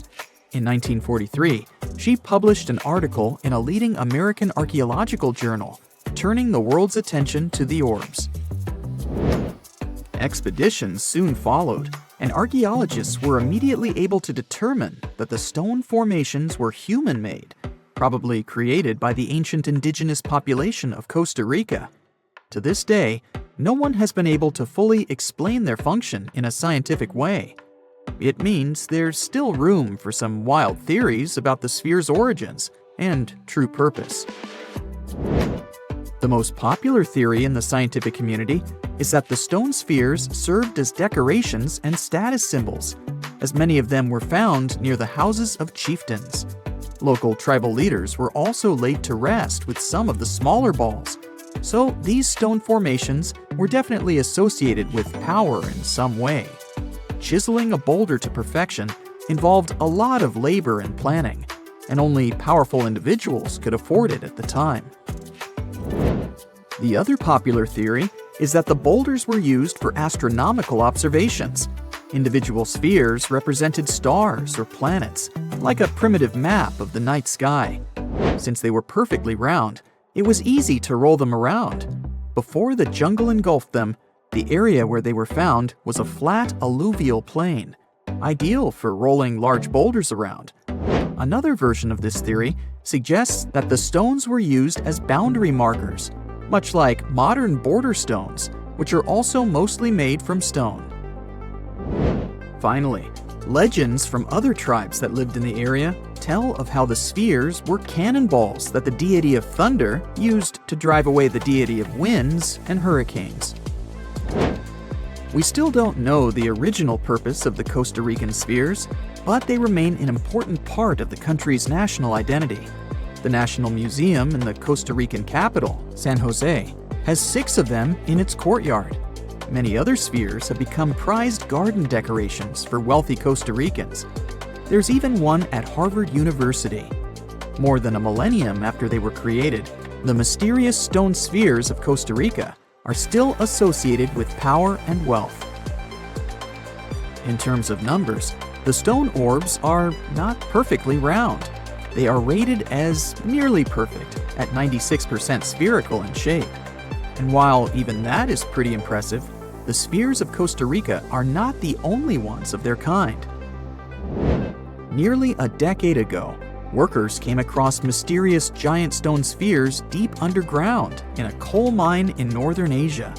The surface of the spheres, which measured a little over the length of a human footstep in diameter, was unusually smooth, and people tried to explain it somehow. Some were certain they were out of this world, and others suggested the spheres were actually petrified dinosaur eggs. Scientists quickly put an end to further discussion, as it turned out that the mysterious spheres were concretions. Those are rock formations that take millions of years to form deep underground. Think of a pebble that picks up snow as it rolls down a hill. That's how concretions are made. Groundwater, rich in sediment and minerals, flows around the sediment, slowly shaping it into a perfect orb. The process is quite common in nature, but most concretions are fairly small. The spheres found in the coal mine grew to their size in the mineral-rich ground, and they were big enough to get the press and the general public interested. Another possible case of concretions is the massive stone spheres found in the Visoko Valley in Bosnia. Samir Osmanagic, better known as the Bosnian Indiana Jones, was the first to explore those objects about as wide as the length of a London bus. He believes the stone spheres were carved by a lost civilization that lived in the area 1,000 years ago. The reddish color of the orbs, though, is proof to geologists that they are indeed concretions, rich in iron content. The Moki marbles, found in rural Utah, are similar in color to the Bosnian spheres. These tiny concretions are the size of toy marbles and consist of a sandstone core and a shell made out of hematite, an iron ore. In South Africa, miners have come across Klerksdorp spheres, which are similar in shape and size to Moki marbles. The only difference is that these ones formed inside volcanic sediments and ash. The most intriguing among human-made tiny spheres are probably the orbs found on several Greek islands. Scientists discovered 700 stones smaller than golf balls near the Bronze Age site of Akrotiri on the island of Santorini. They believe that the finds were between 3,600 and 4,500 years old. When they compared all the stones' variations in size and color, the archaeologists concluded that these enigmatic stones could have easily been the oldest board game ever made. With the help of artificial intelligence, scientists are now trying to work out the rules of this game. There are entire communities of unusual tiny organisms that live in lagoons in Patagonia, and they are some of the first forms of life ever. No one had known about them until two scientists, Brian and Maria, went to explore certain areas in Patagonia. Now, Patagonia occupies nearly half of Argentina, and few people live there. Only some farmers and sheep ranchers that mostly stay near rivers and grow things such as apples, pears, and alfalfa. A long time ago, it was a wild and distant place where Indian tribes lived. But this time, we're going to follow the tracks of life forms that appeared long before humans and look closer at these interesting microorganisms Brian and Maria found. Those two had to drive for 9 hours on some rough roads to reach their destination. They stayed in a small village. Only 35 people live there. These people depend on just one spring because it almost never rains there. On the last night in the village, Brian realized that satellite images he had taken had shown a set of lagoons that were only 10 miles away. The next day, the small team jumped into a car and went up the road as far as they could until it became too difficult to drive. They continued hiking the rest of the way. It was hard because they had to carry water to deal with the intense sunlight. In some spots, they ended up sinking up to their knees in a slush made of salt. Up there were 12 lagoons with perfectly clear waters. The place itself didn't offer much except for very acidic and salty water and intense direct sunlight. But it was kind of like traveling back in time, because those conditions were like what Earth looked like many, many years ago. When Brian examined the lagoons, he was surprised to see many unusual microorganisms there. We call them stromatolites, and they're so small we can't even see them without a microscope. But they get together and form large communities. In the past, many unusual species lived this way. For example, cyanobacteria. They were important back in their time because they produced oxygen. Earth, in its initial stages, didn't have much of this gas in its atmosphere. The first stromatolites might have been formed by diverse types of bacteria that didn't necessarily produce any oxygen, but were just living their peaceful life there. They formed layers, piling on top of one another, so that at least some of them could get a bit of sunlight. They used sand and sticky liquids to stay close together. Brian was also incredibly surprised because those were the biggest living stromatolites he had ever seen.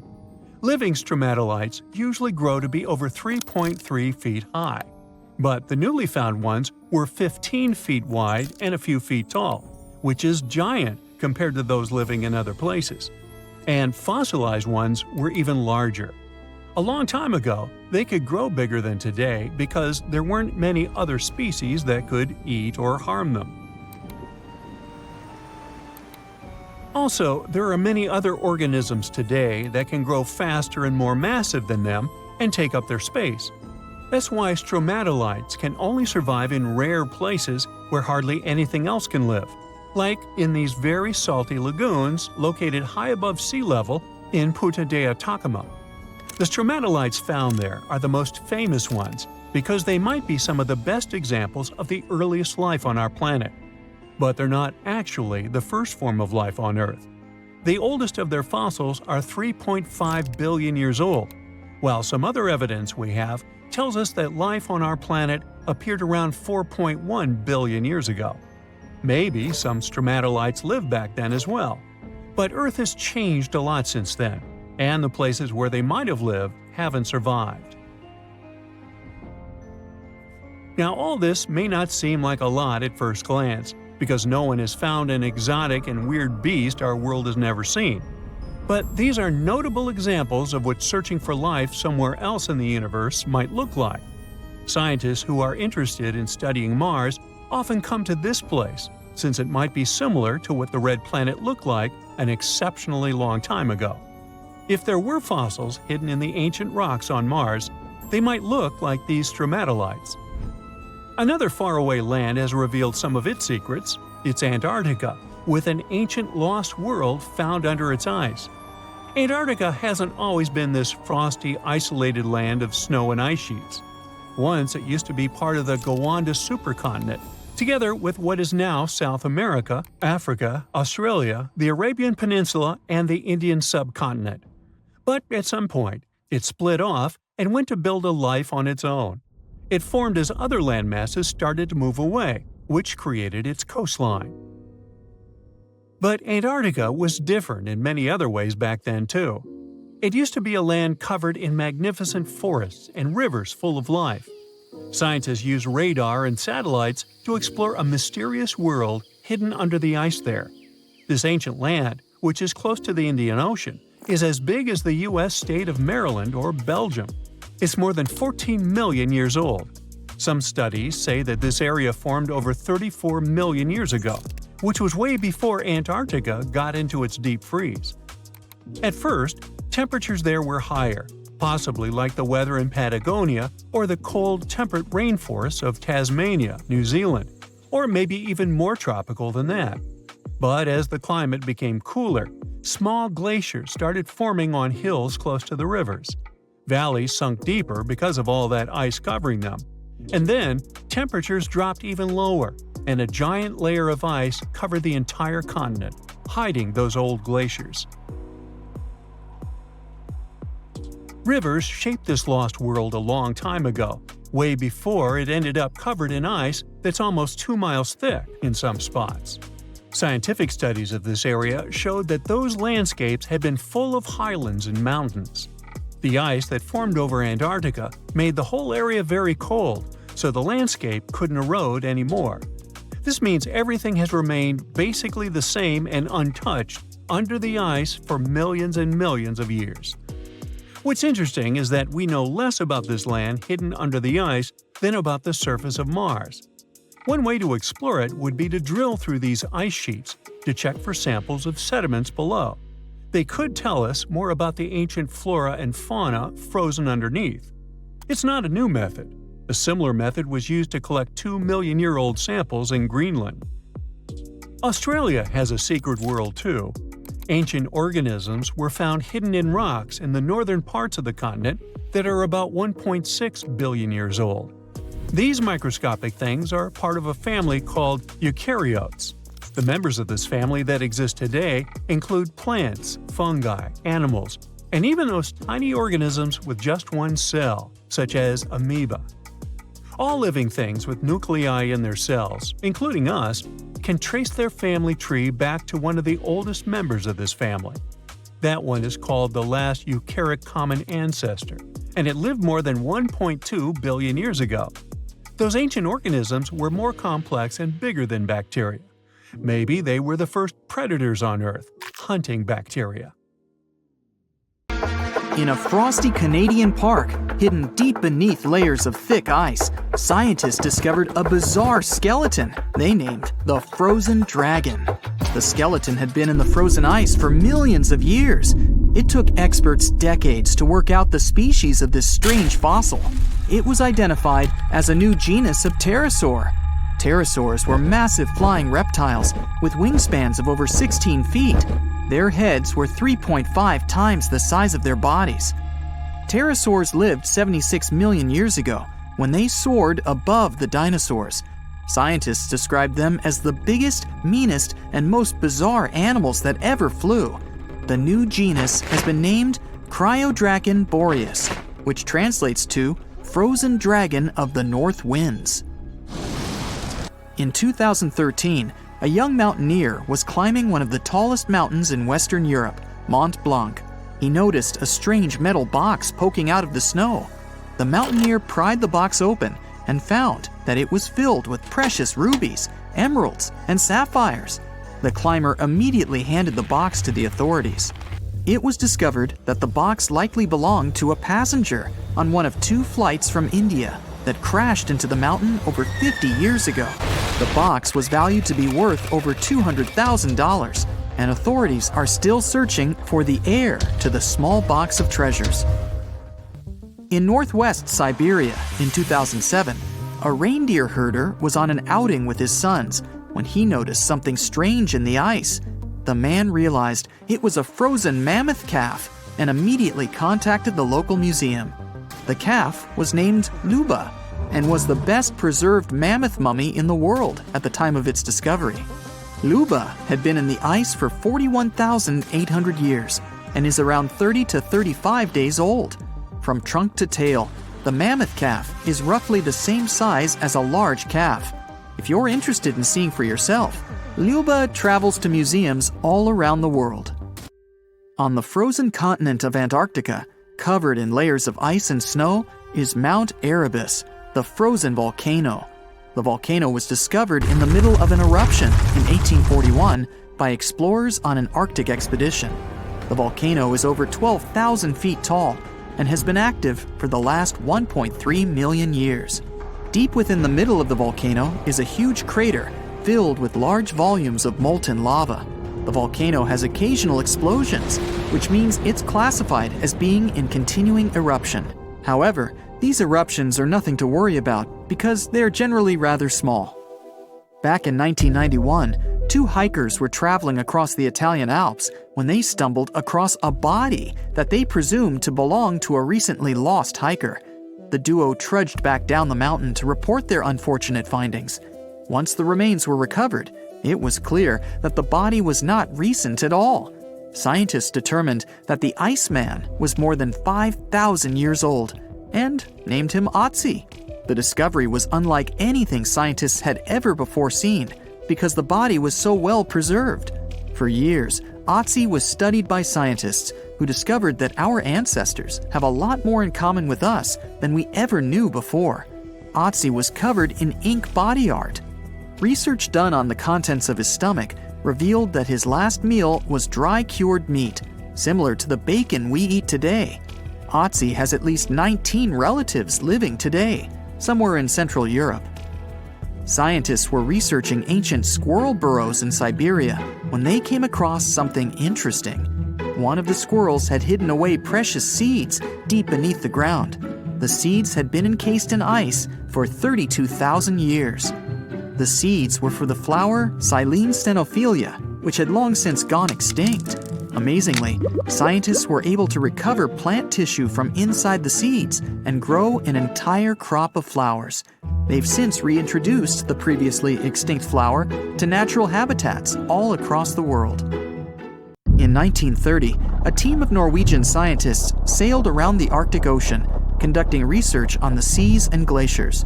They reached White Island, a dangerous and icy land no human had set foot on before, or so they thought. The scientists were shocked to discover the tip of a small boat sticking out of the snow.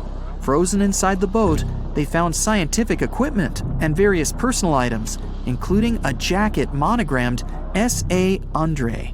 They had discovered the wreck of the famous Andre Arctic balloon expedition.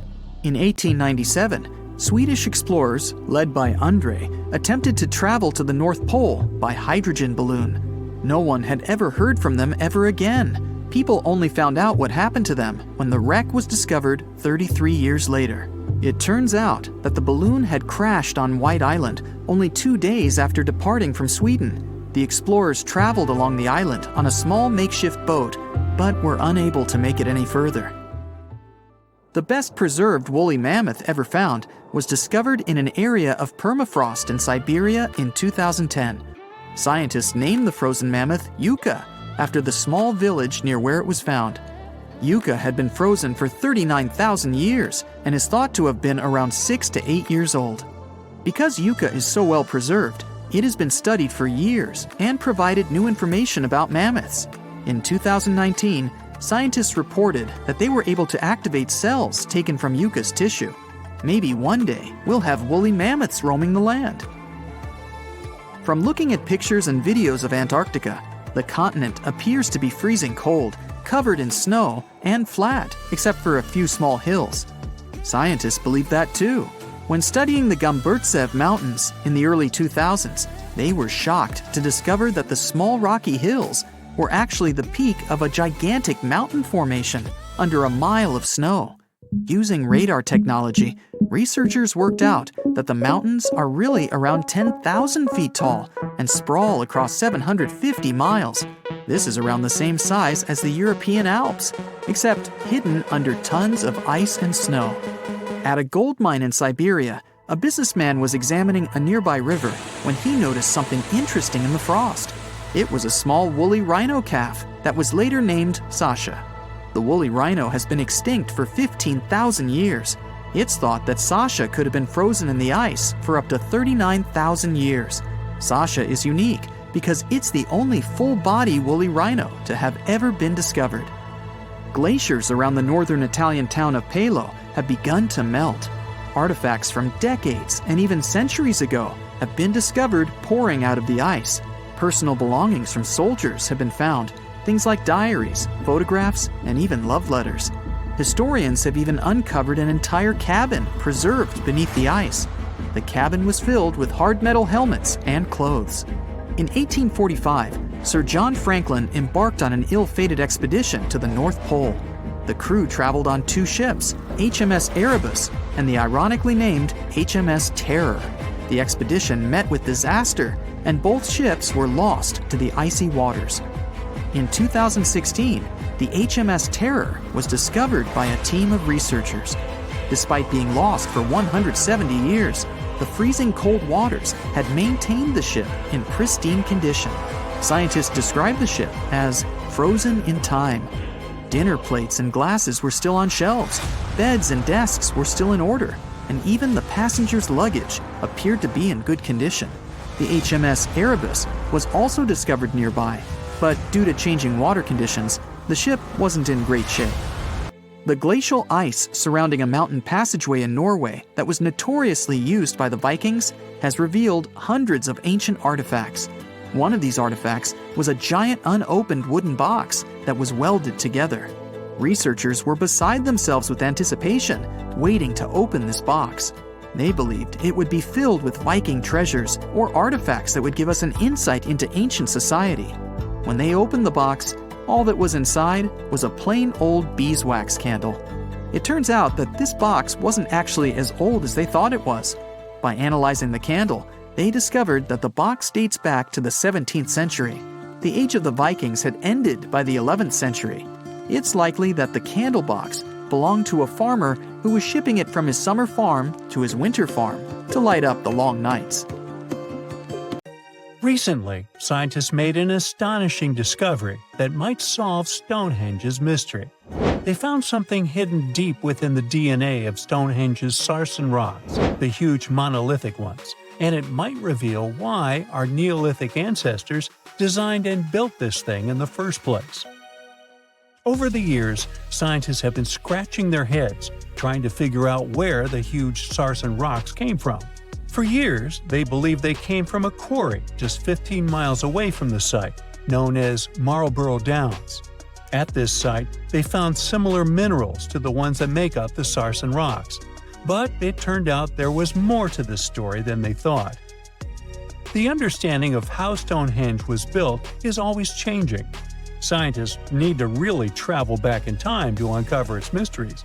Where did the rocks come from? How were they carried? Why was the site built?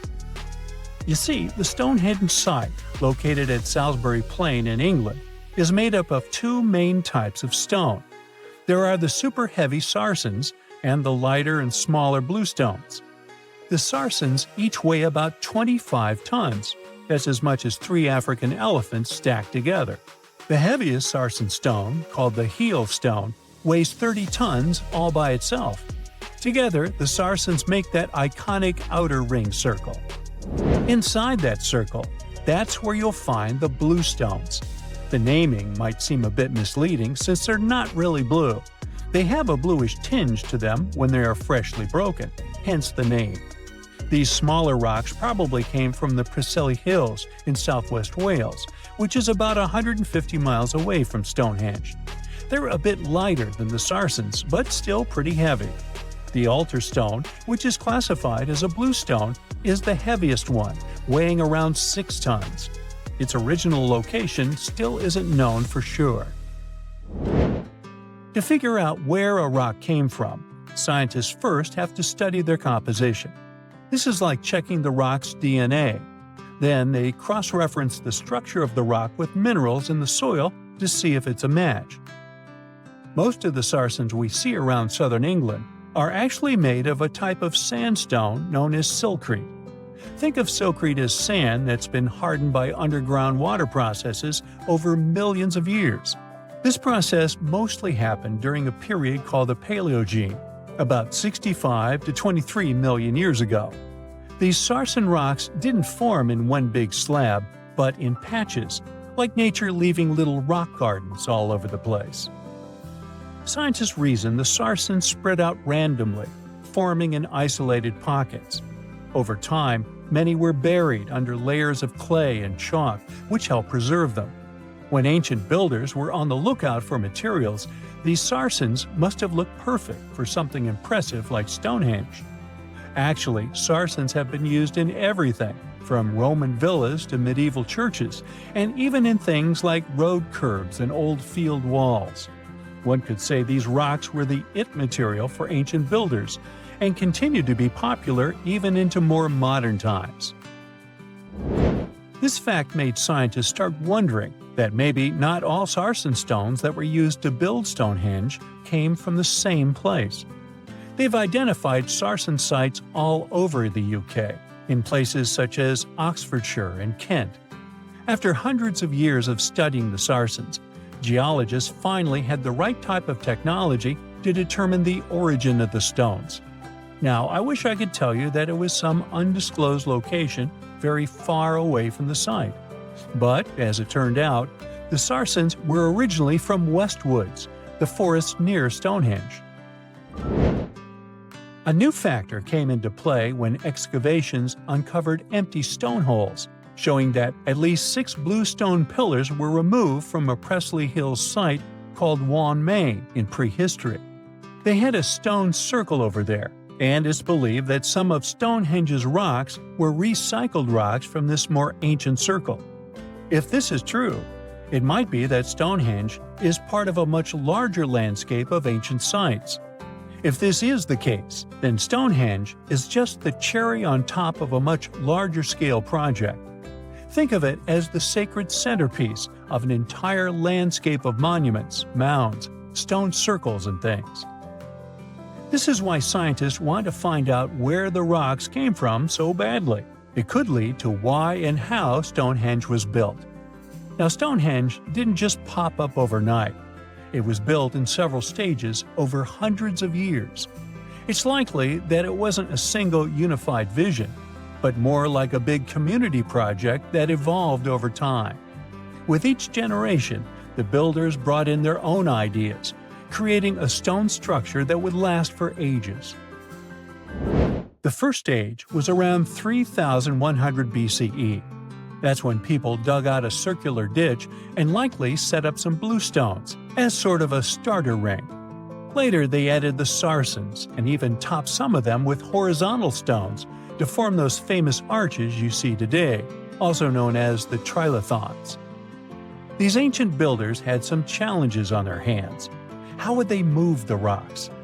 There's an old theory known as the ice road that suggests that the rocks were moved by natural icy pathways that formed during the winter.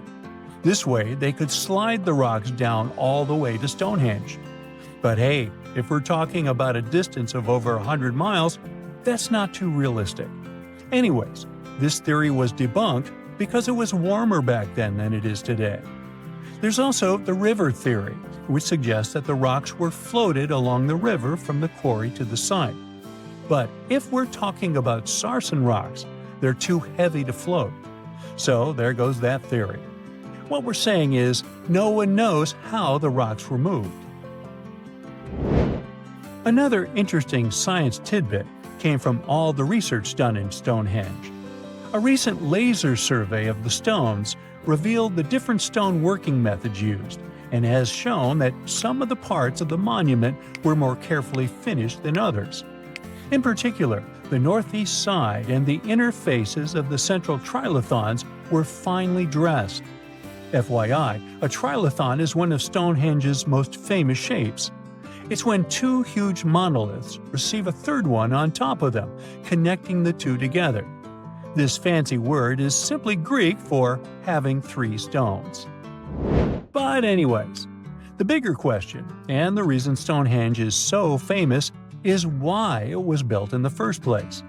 Theories are all over the place, and some sound like they're straight out of a sci-fi show. So here's a rundown of the most popular ideas. There's, of course, the solar calendar theory. This one supposes that the stones are aligned with the movements of the sun, especially during the summer and winter solstices. During the summer solstice, the sun rises to the left of the heel stone, that's the lone stone outside the main circle, lighting up the entire monument. Some say it's the ancient version of a calendar, marking the year's longest and shortest days.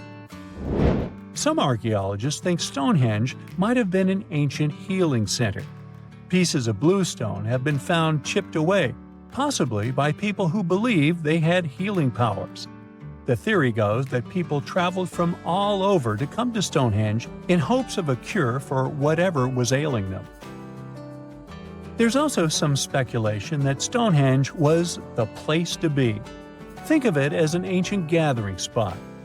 Some evidence suggests that communities from distant areas traveled to Stonehenge for gatherings, feasts, and ceremonies. Studies of bones found near the site show they came from all over Britain, making it a sort of prehistoric meetup location. There once was a kingdom where the ancient Egyptians traveled to buy gifts for pharaohs, sort of like an ancient shopping mall. This kingdom, named the Land of Punt, was rich in luxury goods, including gold, aromatic resins, blackwood, ebony, ivory, and exotic animals like leopards and baboons. All of these sound like great gift ideas to me. The Land of Punt was an especially important trading partner for Egypt for over 1,000 years. But if you plan to go there, the bad news is that it hasn't survived to these days, and nobody knows for sure exactly where Punt was located. We only know about it from records. The most famous of them were left on the walls of the temple of Queen Hatshepsut, who had sent an expedition to Punt. Scientists have been trying to find the exact location of this rich land for over 150 years. It could have been southeast of Egypt, in a coastal region south of it along the Red Sea, Gulf of Aden, and the Indian Ocean, or it could have covered the Horn of Africa and the area across the sea in southern Arabia. Now researchers were finally able to narrow down the possible locations thanks to a study of baboon mummies. Ancient Egyptians admired baboons and even thought they were related to the deity of the moon and wisdom. One species, the sacred baboon, was often shown in wall paintings, sitting with its tail curled to the right, and was mummified in this position. Another type, the olive baboon, was wrapped up in one giant cocoon. Both types were found in the tombs of the Valley of the Kings. But if you remember geography lessons, baboons just don't wander around Egypt. So they must have been brought there through trade with other regions. Primatologists, Egyptologists, geographers, and geochemists look at the mummified baboons from two different time periods in ancient Egypt. Some were from the New Kingdom period, and others were from the Ptolemaic period. The scientists did some more hard work and analyzed tissues from 155 baboons from 75 separate places in Eastern Africa and Southern Arabia. Those were all areas that they thought could be the ancient land of Punt. They measured oxygen and strontium in the baboons' bodies. When animals drink water and eat plants, their teeth, hair, and bones show a geographic signature of where they've lived, thanks to these elements they contain. Scientists use a special method called isotopic mapping and found out that the New Kingdom baboons they analyzed came from a location in Eritrea, Ethiopia, or Somalia. 5 mummified baboons from the Ptolemaic period had strontium levels that matched those found in Egypt. So ancient Egyptians might have had a special place to breed and keep baboons, probably in Memphis, a city in Lower Egypt, not Tennessee. Meanwhile, paleontologists from New Zealand got lucky, as some boulders had split open from the tide and revealed fossils of the largest penguin that has ever lived on Earth. The scientists used laser scanners to make 3D models of the ancient penguin bones. They compared these bones to the flipper size of modern penguins and did some math as to how much the old penguins might have weighed. Today, the biggest penguins, emperor penguins, weigh between 55 to 100 pounds. Researchers think that the penguins from the past that they found weighed around 340 pounds, real giants in the penguin world. These huge flightless birds lived in the oceans around New Zealand more than 50 million years ago, after the dinosaurs went extinct. They totally took advantage of their big bodies to stay warm in the cold water. They might have even traveled the world thanks to it. And they'd scare off any predators, but they didn't have any. The asteroid that took down the dinosaurs also got rid of most big marine reptiles, and the ancestors of seals and whales were still living on land. Back in 1992, 4 farmers in China were draining water from their ponds and accidentally bumped into a ship full of gold and ancient statues worth millions. Just kidding, they actually found the Longu Caves. Those are 24 big caves created by people a long time ago. Even though they are so large and well-made, no one knows who built them, why they were built, or how they were built. Experts think the caves are at least 2,000 years old, but they don't understand why these caves aren't mentioned in any historical records. All of the Longu caverns look the same and aren't connected to each other. Each cave has one entrance connected to a vertical shaft with a carved staircase. Rain and water from the surface can flow into the caves through these stairs. To manage this water, the caves have special grooves, channels, and a system to catch the water at the bottom. So it looks like the ancient builders were real pros when it came to drainage and water management. Maybe my town could learn a lesson from them, as it turns into Venice after every heavy shower. Anyway, the caverns were built below a hill, named after a bird that is one of the most respected creatures in Chinese mythology and culture. It symbolizes all the best things, like high virtue, grace, and the union of yin and yang. Scientists think there could be a connection between the caverns and the bird, but it's just a theory so far. Experts from the National Institute of Ocean Technology in India were doing their routine pollution surveys when they found some structures that looked like a city underwater. Using special sonar technology, the team found big geometric shapes on the ocean floor. They brought up different items from the site, like pottery, beads, sculptures, parts of walls, and even human bones and teeth. They thought the ruins belonged to a civilization older than the Bronze Age Indus Valley Civilization, which is the earliest urban culture of the Indian subcontinent that we know of so far. But not everyone joined in on celebrating this awesome discovery. Some archaeologists refused to believe it and thought it could be some computer tricks. And even when they saw hundreds of artifacts from the ocean floor, they said an ancient river could have brought them there from someplace else.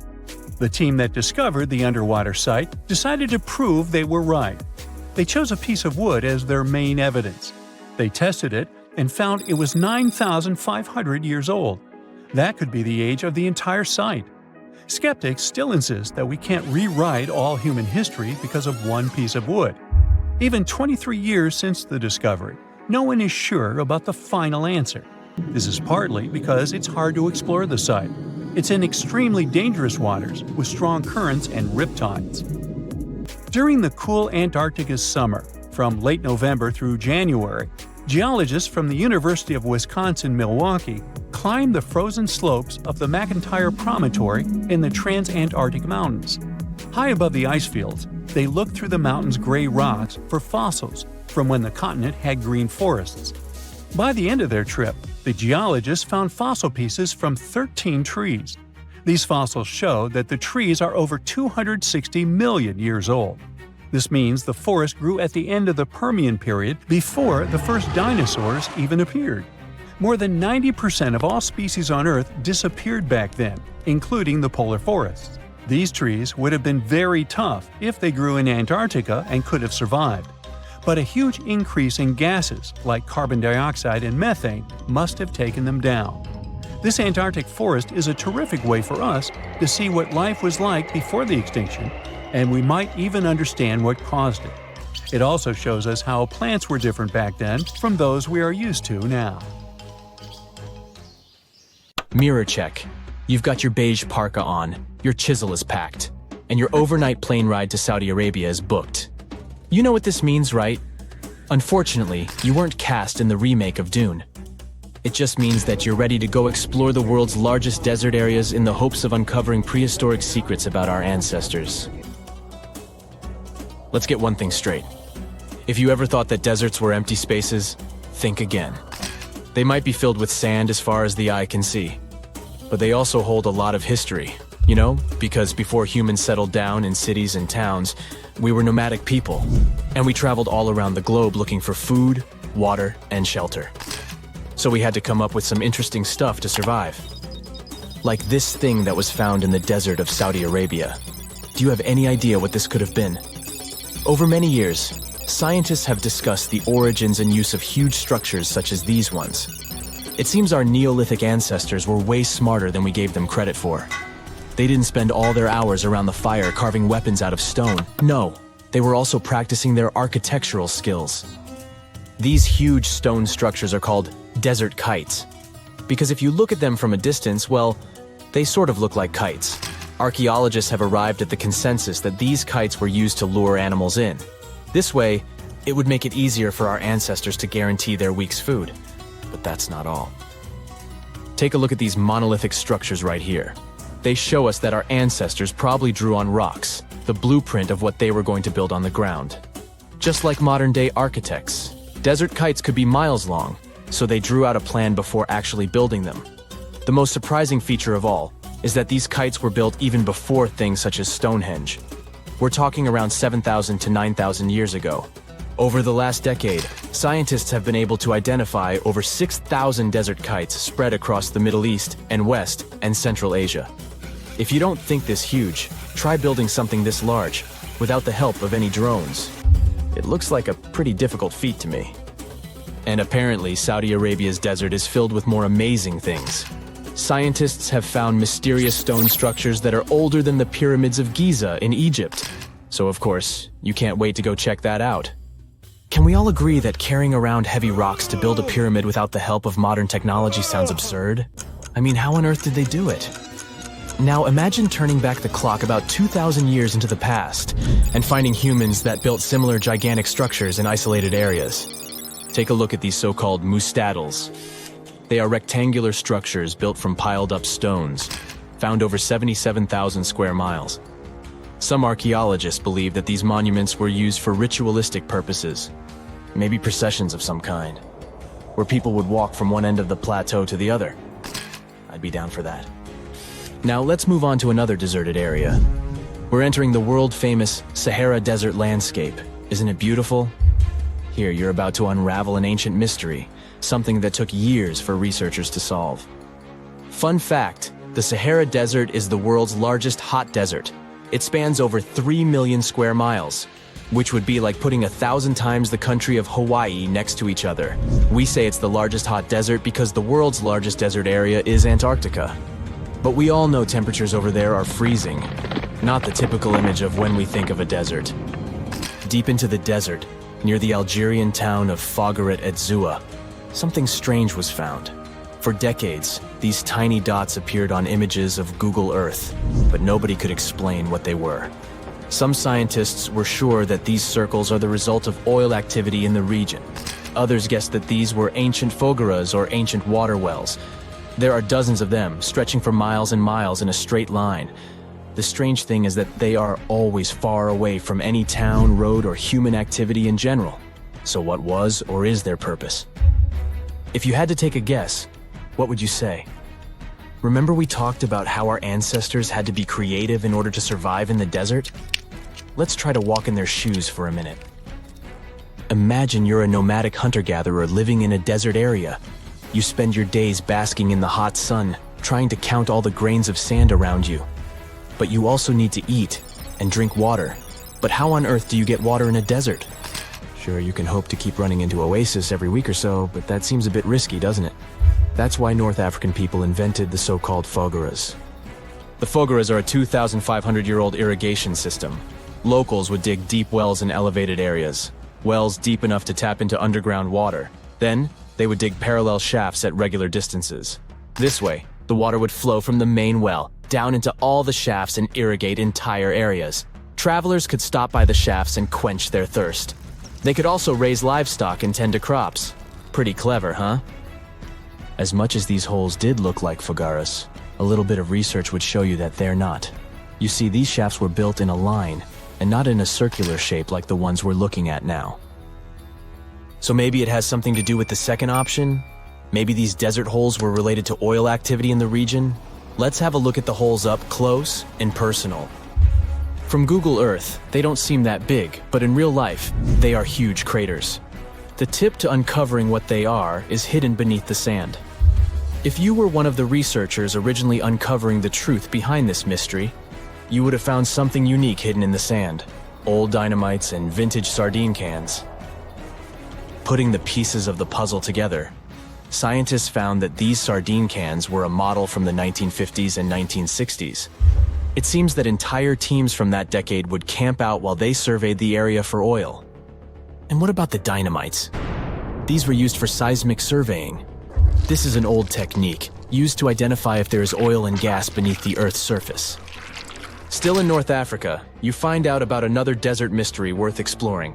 Near the city of Tiaret, southwest of Algeria's capital, one runs into 13 peculiar monuments. These structures are also called jedars, and yes, I am aware of how much that may sound like a Star Wars reference. They are pyramid-like in their shapes, and as far as scientists know, they were used as final resting places for the people who lived in the region. Can you guess who these were? Most likely the Berber nomads. And since we're talking about ancient stuff, they were probably built between the 4th and 7th centuries CE. Once scientists began to explore the insides of these monuments, they found they were pretty big inside. They found large underground vaults, chambers, and labyrinth-like corridors that gave way to over 20 compartments. It could take you up to 2 hours to walk around in them, and apparently our ancestors also used its walls to depict images of animals and hunting scenes. There's no definite proof of what these jedars were used for, though. This is so neat, huh? I'm sure that our world's desert is filled with many more mysterious things for us to unravel. I guess I'll see you next time so that we can continue our explorations